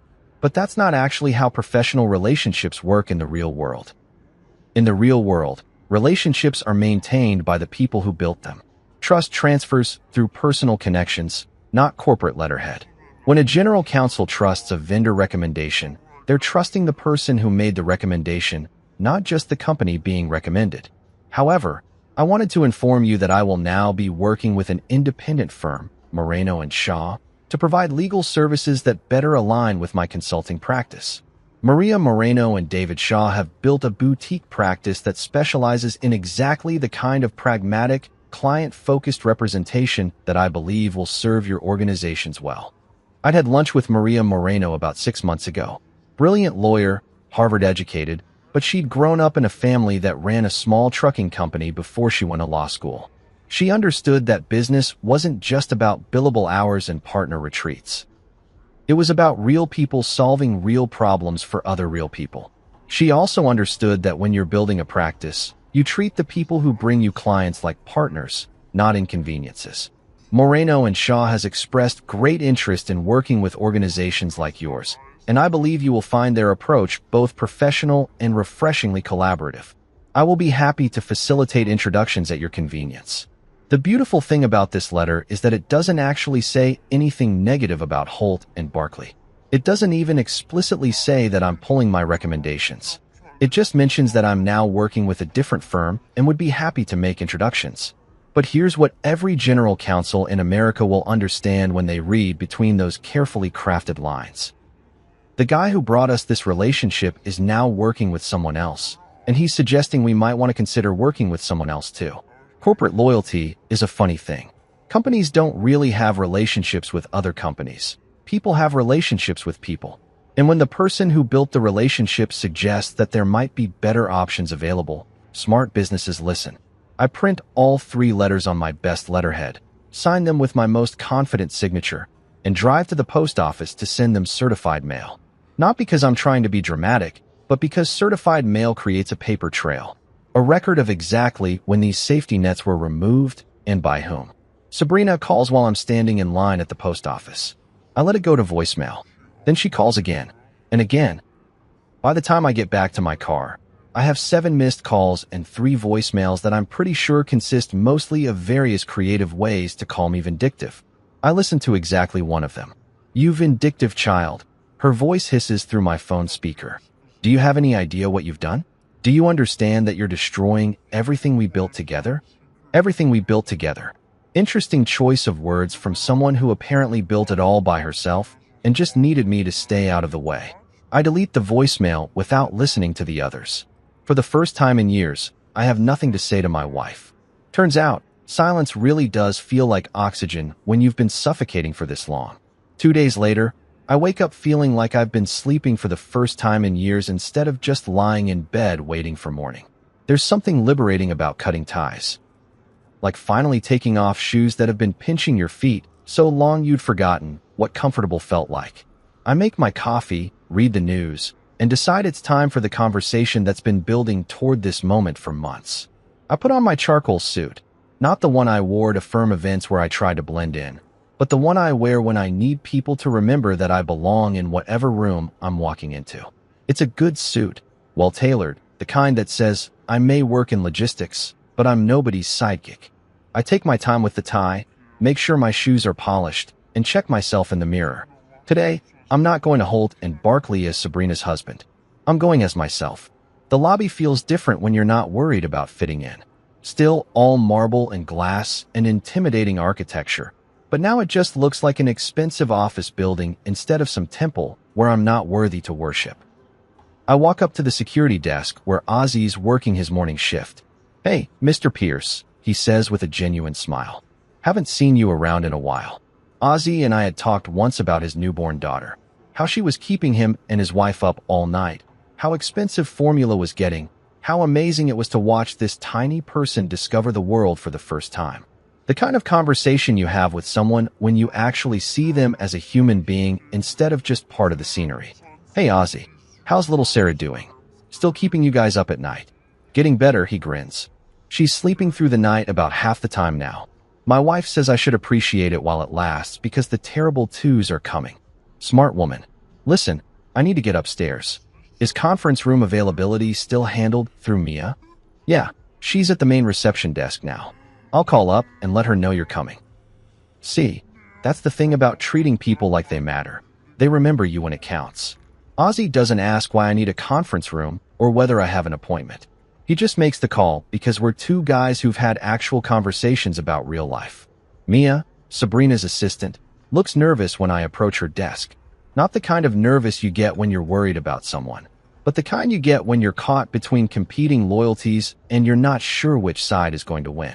"Hi, Mr. Pierce," she says, glancing around like she's hoping someone will appear to handle this situation for her. "How can I help you?" "I need a conference room for about an hour. Something with good natural light, if possible." She checks her computer screen, and I can see her weighing her options. Protocol probably says she should check with Sabrina before booking me a room. Common sense probably says that the husband of a named partner shouldn't need permission to use an empty conference room. Self-preservation probably says she doesn't want to be in the middle of whatever's happening between us. "Glass 3 is available," she says finally. "It has the best view of the city." "Perfect. Can you ask Sabrina and Trent to meet me there in about 10 minutes? Tell them it's important." She nods and reaches for her phone. I head to Glass 3 to wait. Conference rooms at high-end law firms are designed to intimidate. Glass 3 is no exception. Floor-to-ceiling windows. A table that could seat 12, but somehow makes 2 people feel isolated. Chairs that cost more than most people's monthly rent. The kind of room where million-dollar deals get made and careers get destroyed. I take a seat at the head of the table, spread out 3 manila folders in front of me, and wait. Not anxiously, not nervously, just wait. For the first time in our entire relationship, I'm the one setting the terms of the conversation. Sabrina and Trent arrive exactly 10 minutes later.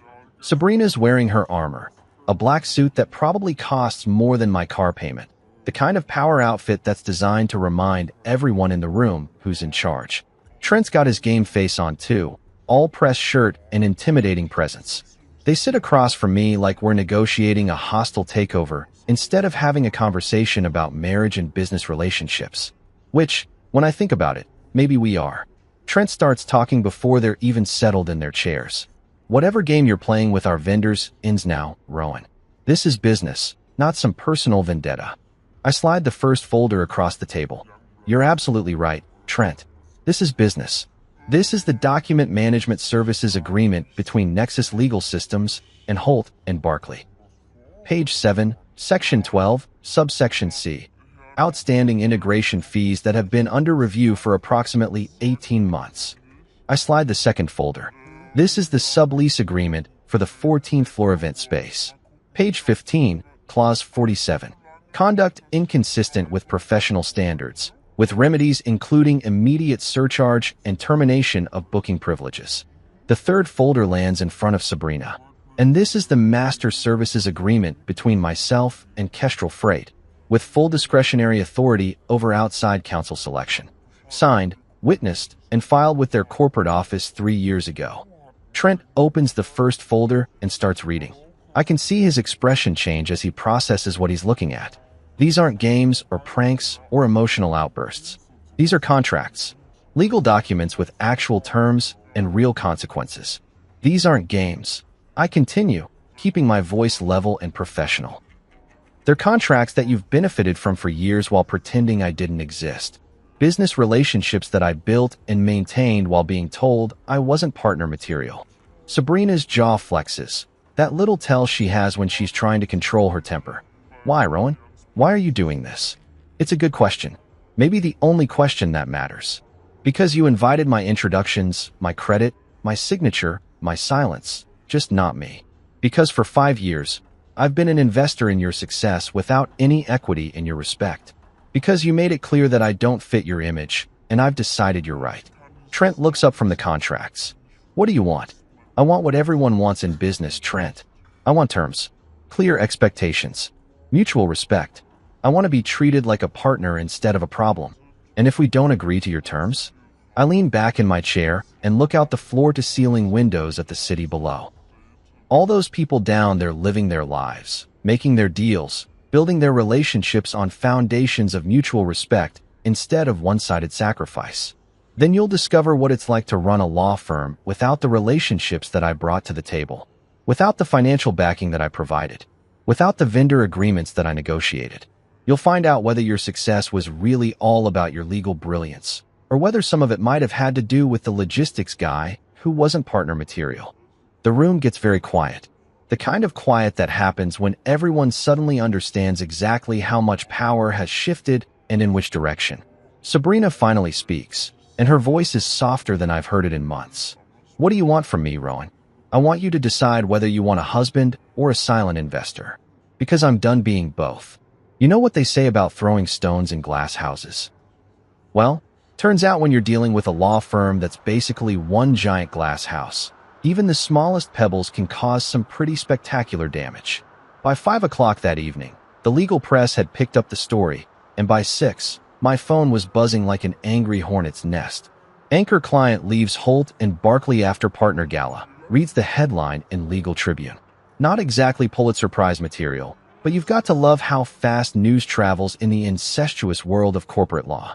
Apparently, when a 40% revenue client suddenly redirects their business, people notice. Who would have thought? My phone starts ringing around 6:15. First call comes from some reporter at American Lawyer magazine who probably Googled Rowan Pierce and found my LinkedIn profile in about 30 seconds. Mr. Pierce, this is Jessica Chun from American Lawyer. I'm calling about the situation with Kestrel Freight and Holt and Barkley. Would you be willing to provide a comment on the circumstances surrounding your decision to redirect their legal services? I let it go to voicemail. Then another call. Then another. By 7 p.m., I've got reporters from Legal Week, the National Law Journal, and something called Corporate Counsel Today all wanting to hear my side of the story. Here's the thing about being on the other side of a news story for the first time in your life.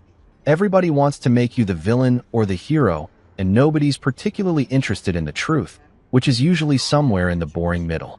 They want drama, conflict, betrayal, revenge, basically a soap opera with billable hours. But I don't give them what they want. I don't give them anything.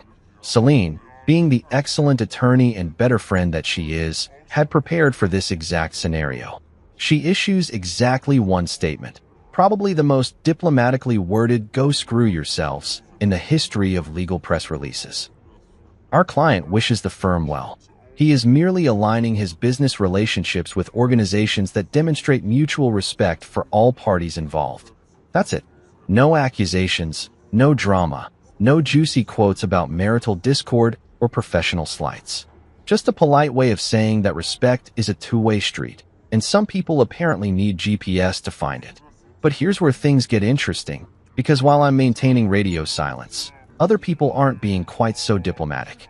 Inside Holt and Barkley, the partners are apparently having what you might generously call strategic discussions and what you might more accurately call a complete meltdown. I know this because Mia, sweet, nervous Mia who booked me that conference room, sends me a text around 8 p.m.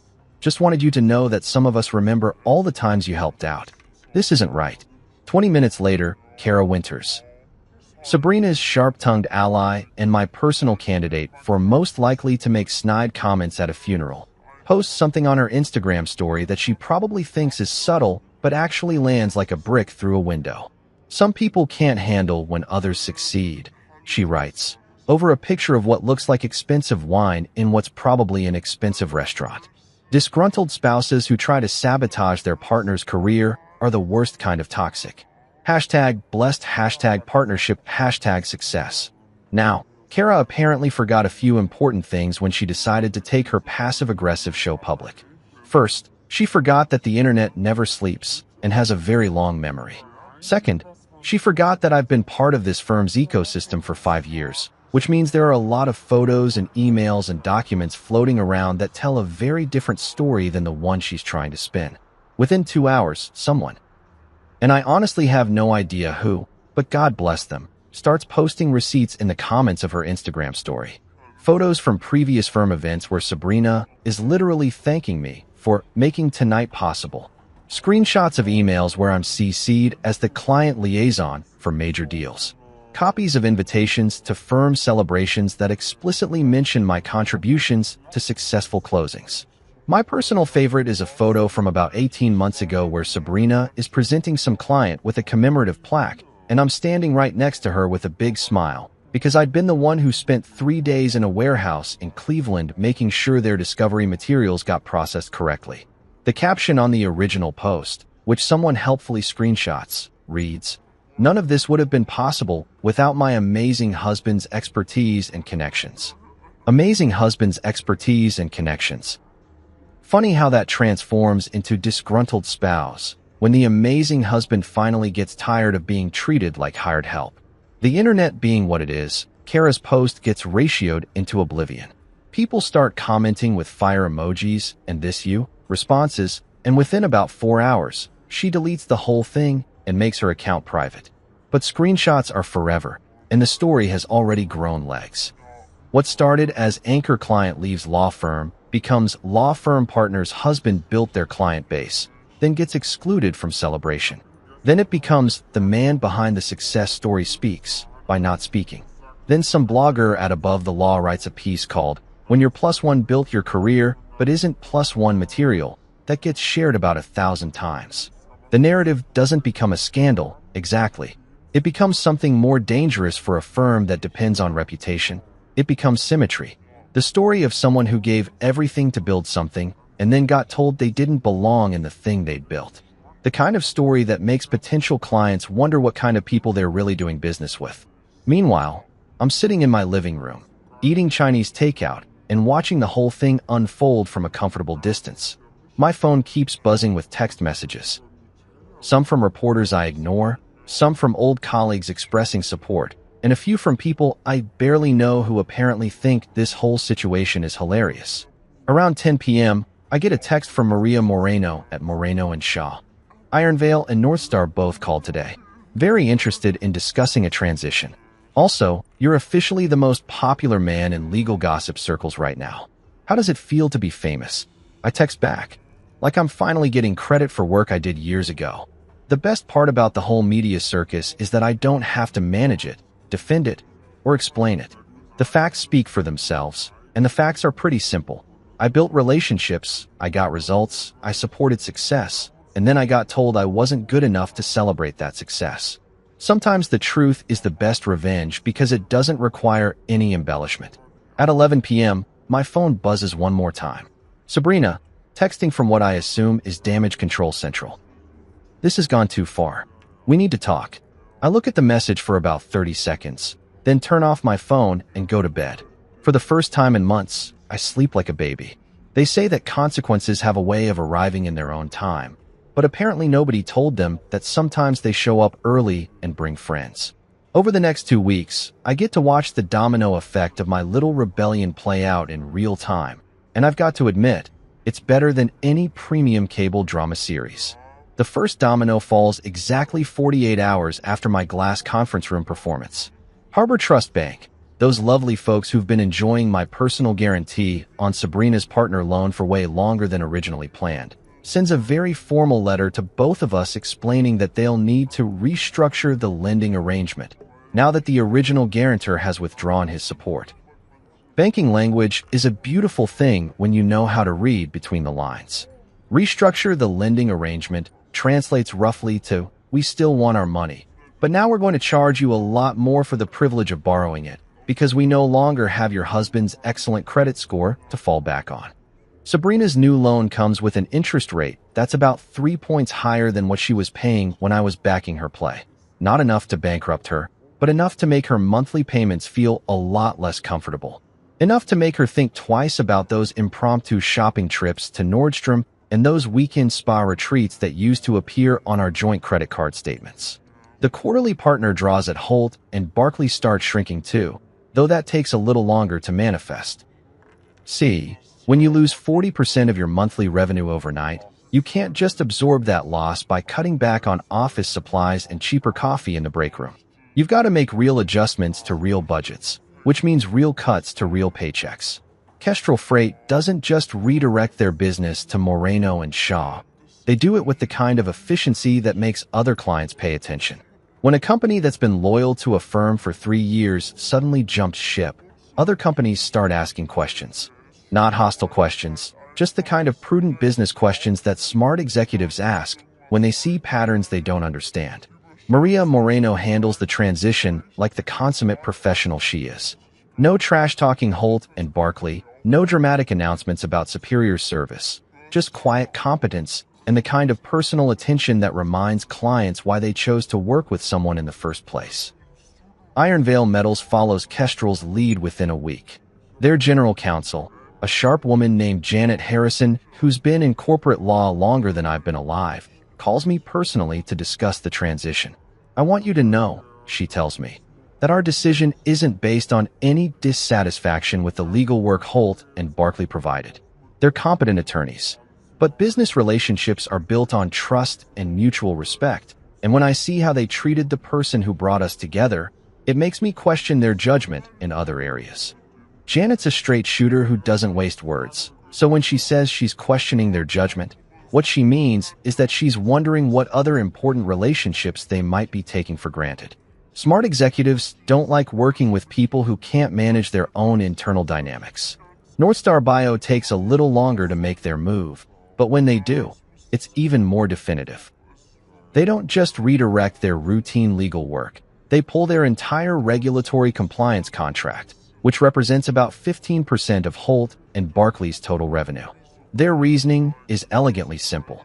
If the firm can't maintain professional relationships with the people who facilitate their business development, how can they be trusted to maintain the kind of long-term regulatory relationships that keep pharmaceutical companies out of FDA trouble? The document management system situation gets resolved, but not without some expensive lessons learned.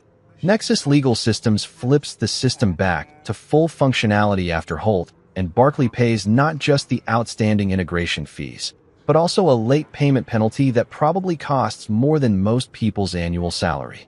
Rafi Danish is nothing if not thorough about contract enforcement. Business is business. He tells me when I call to thank him for his professionalism throughout the whole mess. You pay your bills on time, you get full service. You don't pay your bills on time, you get exactly what you pay for. It's not personal, it's just math. The 14th floor event space situation is my personal favorite resolution.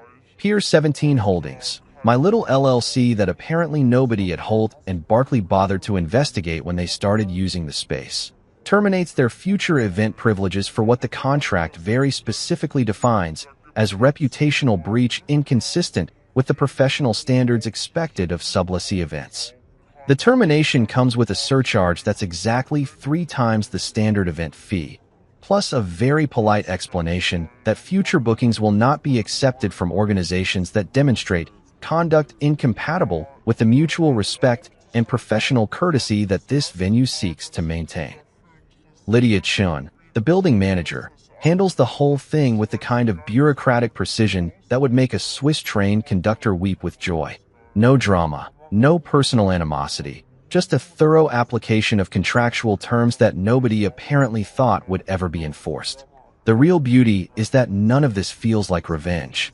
It just feels like business. The kind of business that happens when you treat contracts like they actually mean something, and when you stop pretending that personal relationships don't matter in professional settings. About 10 days into this new reality, I'm sitting in my kitchen, drinking my morning coffee and reading the business section of the newspaper like a normal human being when my phone rings. Sabrina's name pops up on the caller ID, and for the first time in weeks, I actually consider answering it. I let it go to voicemail, then listen to the message about 20 minutes later.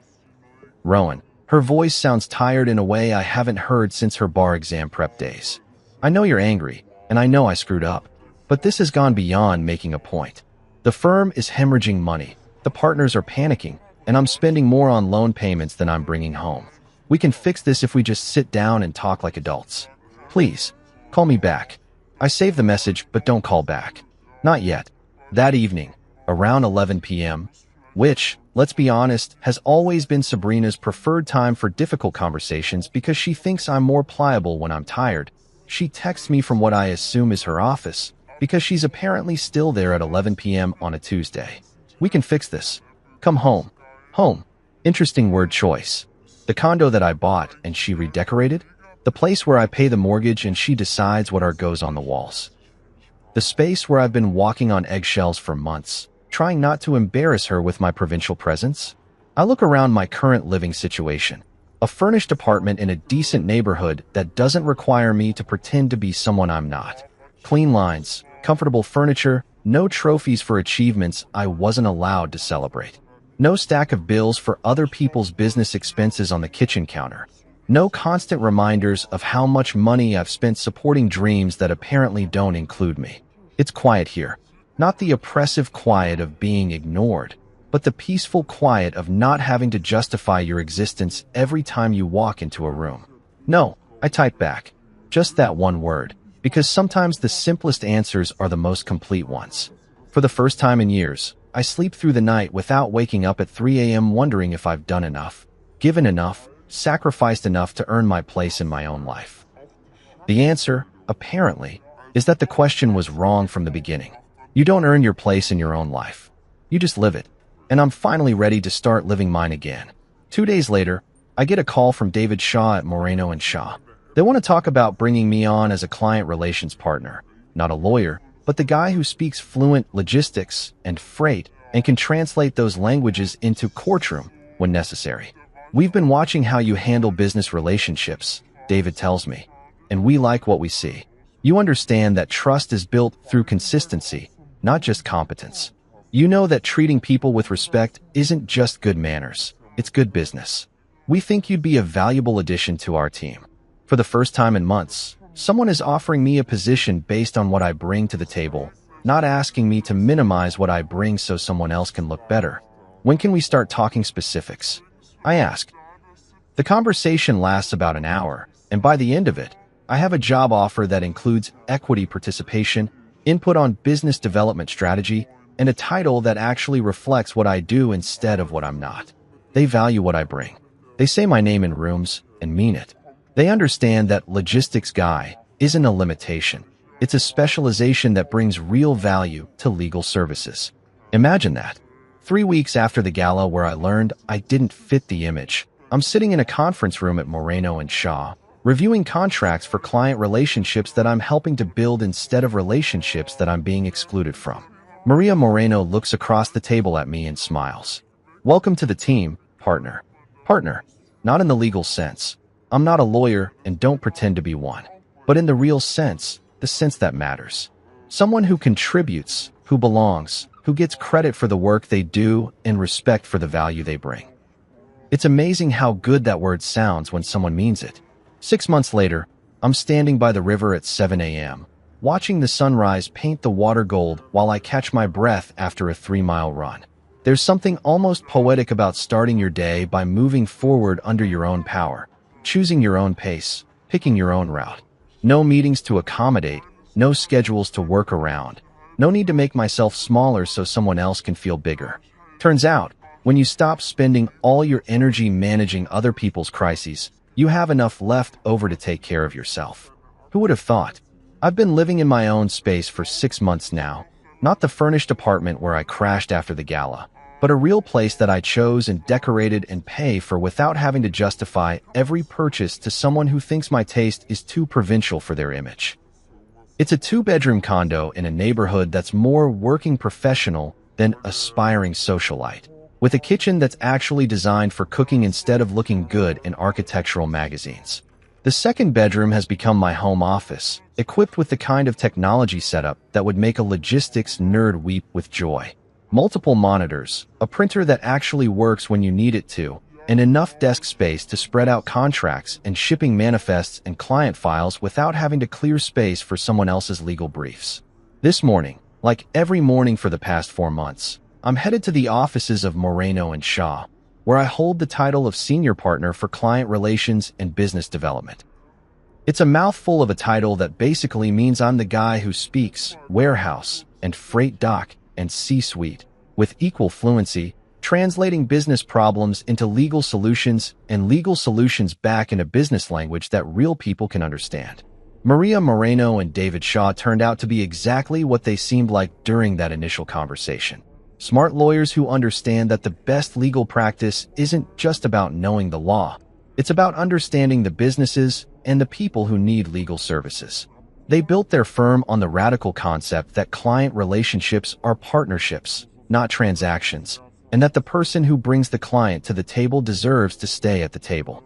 Revolutionary thinking in the legal world, apparently. My office has a window that overlooks the city instead of a parking garage.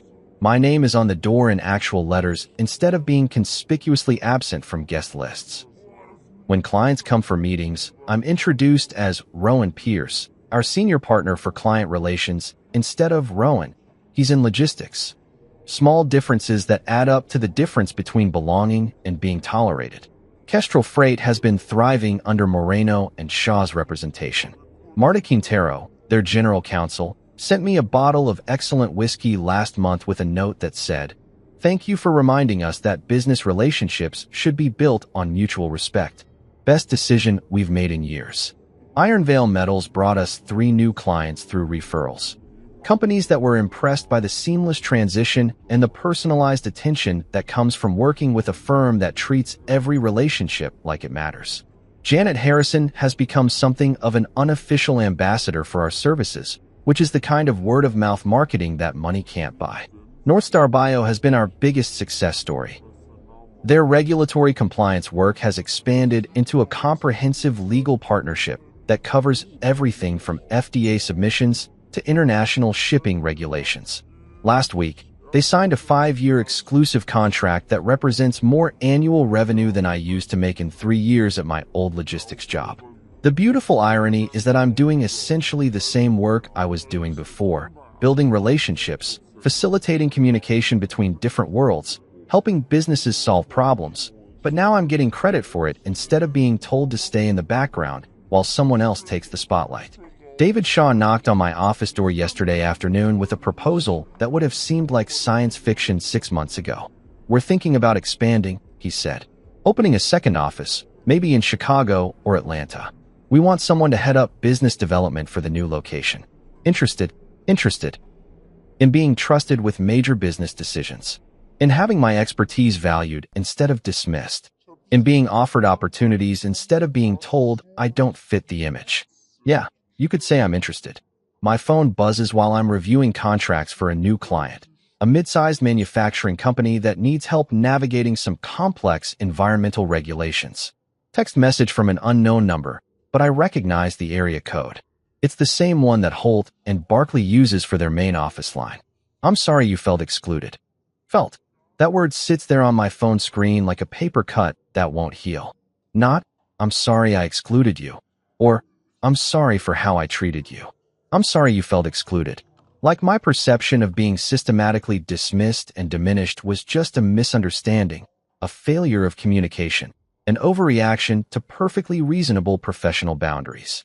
I stare at the message for about 30 seconds, then archive it without responding.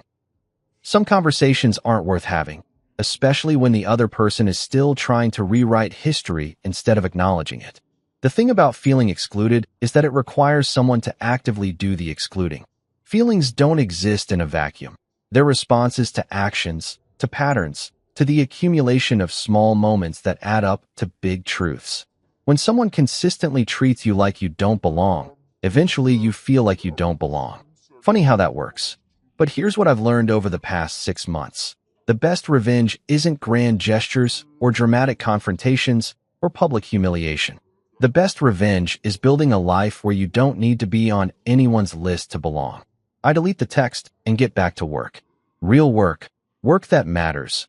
Work that gets recognized and valued and compensated appropriately. Work that doesn't require me to make myself invisible so someone else can shine brighter. Maria stops by my office around lunchtime with updates on 3 potential new clients and a grin that tells me she's got good news to share. Remember that pharmaceutical logistics company that contacted us last month? They want to move forward with a comprehensive legal partnership. Regulatory compliance, shipping contracts, international trade law, the whole package. They specifically asked for you to be their primary point of contact. Why me specifically? Because, and I quote, Rowan Pierce is the only person we've met who understands both the legal side and the business side of what we do. He doesn't just give us legal advice. He gives us business solutions that happen to involve legal advice. Business solutions that happen to involve legal advice. I like that description a lot better than provincial or not partner material. That afternoon, I have lunch with Celine Park, my oldest friend, my attorney, and the person who saw this train wreck coming from about 5 miles away. We meet at a bistro downtown that specializes in the kind of food that tastes good instead of the kind that photographs well for social media. You look different, she says after we order. Lighter somehow. Like you've been carrying around a weight for so long you forgot what it felt like to stand up straight. I feel different. More like myself, if that makes sense. It makes perfect sense.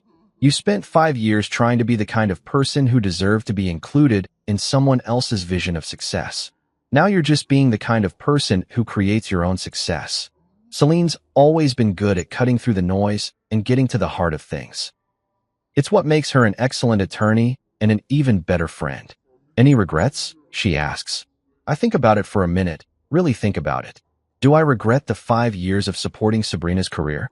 The money I spent, the connections I made, the effort I put into building something that I thought we were building together? No. I say finally. I regret how it ended, but I don't regret what I did. I believed in someone I loved, and I acted on that belief. The fact that she didn't value what I brought to the table doesn't mean I was wrong to bring it. And now I'm working with people who do value what I bring to the table. It's amazing how much easier life gets when you stop trying to convince people to appreciate you and start working with people who already do. We spend the rest of lunch talking about her cases, my new clients, and the general absurdity of people who think that professional success gives them license to treat others poorly. It's the kind of conversation you can only have with someone who's known you long enough to remember who you were before you started doubting yourself. That evening, I'm back in my condo, cooking dinner for one and actually enjoying the process instead of seeing it as a chore to get through before the next crisis demands my attention. I've got music playing, a glass of wine breathing on the counter, and a salmon fillet that's going to be perfectly prepared because I can take my time with it. My phone rings around 8 p.m. Sabrina's name pops up on the caller ID for the first time in about 2 months. I consider letting it go to voicemail, but curiosity gets the better of me. Hello, Sabrina. Rowan. Her voice sounds different, less commanding, more uncertain. How are you? I'm well. How are you? I'm managing. The firm is stabilizing. We've brought in some new clients to replace the ones we lost. Things are getting back to normal. Normal. Interesting word choice for a situation that involved losing nearly half their revenue and having to restructure multiple financial arrangements. I'm glad to hear it. There's a pause, the kind of pause that happens when someone is trying to figure out how to say something they don't really want to say. I've been thinking about what you said, about wanting to be treated like a partner instead of a problem. I think maybe I lost sight of how much you contributed. How much you still contribute. Contributed. Past tense. That's not what I meant. Isn't it? Another pause. Longer this time. I miss you, she says finally. I miss us. I miss having someone who understands the business side of what I do. Someone who can translate between my world and the real world. Someone who can translate between my world and the real world. Not someone she loves, not someone she respects, not someone she wants to build a life with. Someone who can perform a useful function in her professional ecosystem. I understand. I tell her and I mean it. But I'm not a translator, Sabrina. I'm not a bridge between your world and the real world. I live in the real world, and I've found people who value that instead of seeing it as something that needs to be managed or hidden or apologized for. We could try again. We could do it differently this time. We could, but I don't want to. The words come out easier than I expected, without anger or bitterness or the need to explain or justify. Just a simple statement of fact. I don't want to go back to being smaller than I am so someone else can feel bigger than they are. I hope you find what you're looking for, I tell her. I hope you build the kind of life that makes you happy. I just won't be part of it anymore. After I hang up, I finish cooking my dinner, pour myself another glass of wine, and sit down at my kitchen table with a book I've been meaning to read for months. Not a business book or a self-help guide or something designed to make me more useful to other people. Just a novel that looked interesting when I walked past the bookstore last week. It's good to have time to read novels again. It's good to have evenings that belong to me instead of to someone else's emergency. It's good to live in a space where I don't have to justify my presence or apologize for taking up room. I'm not angry anymore.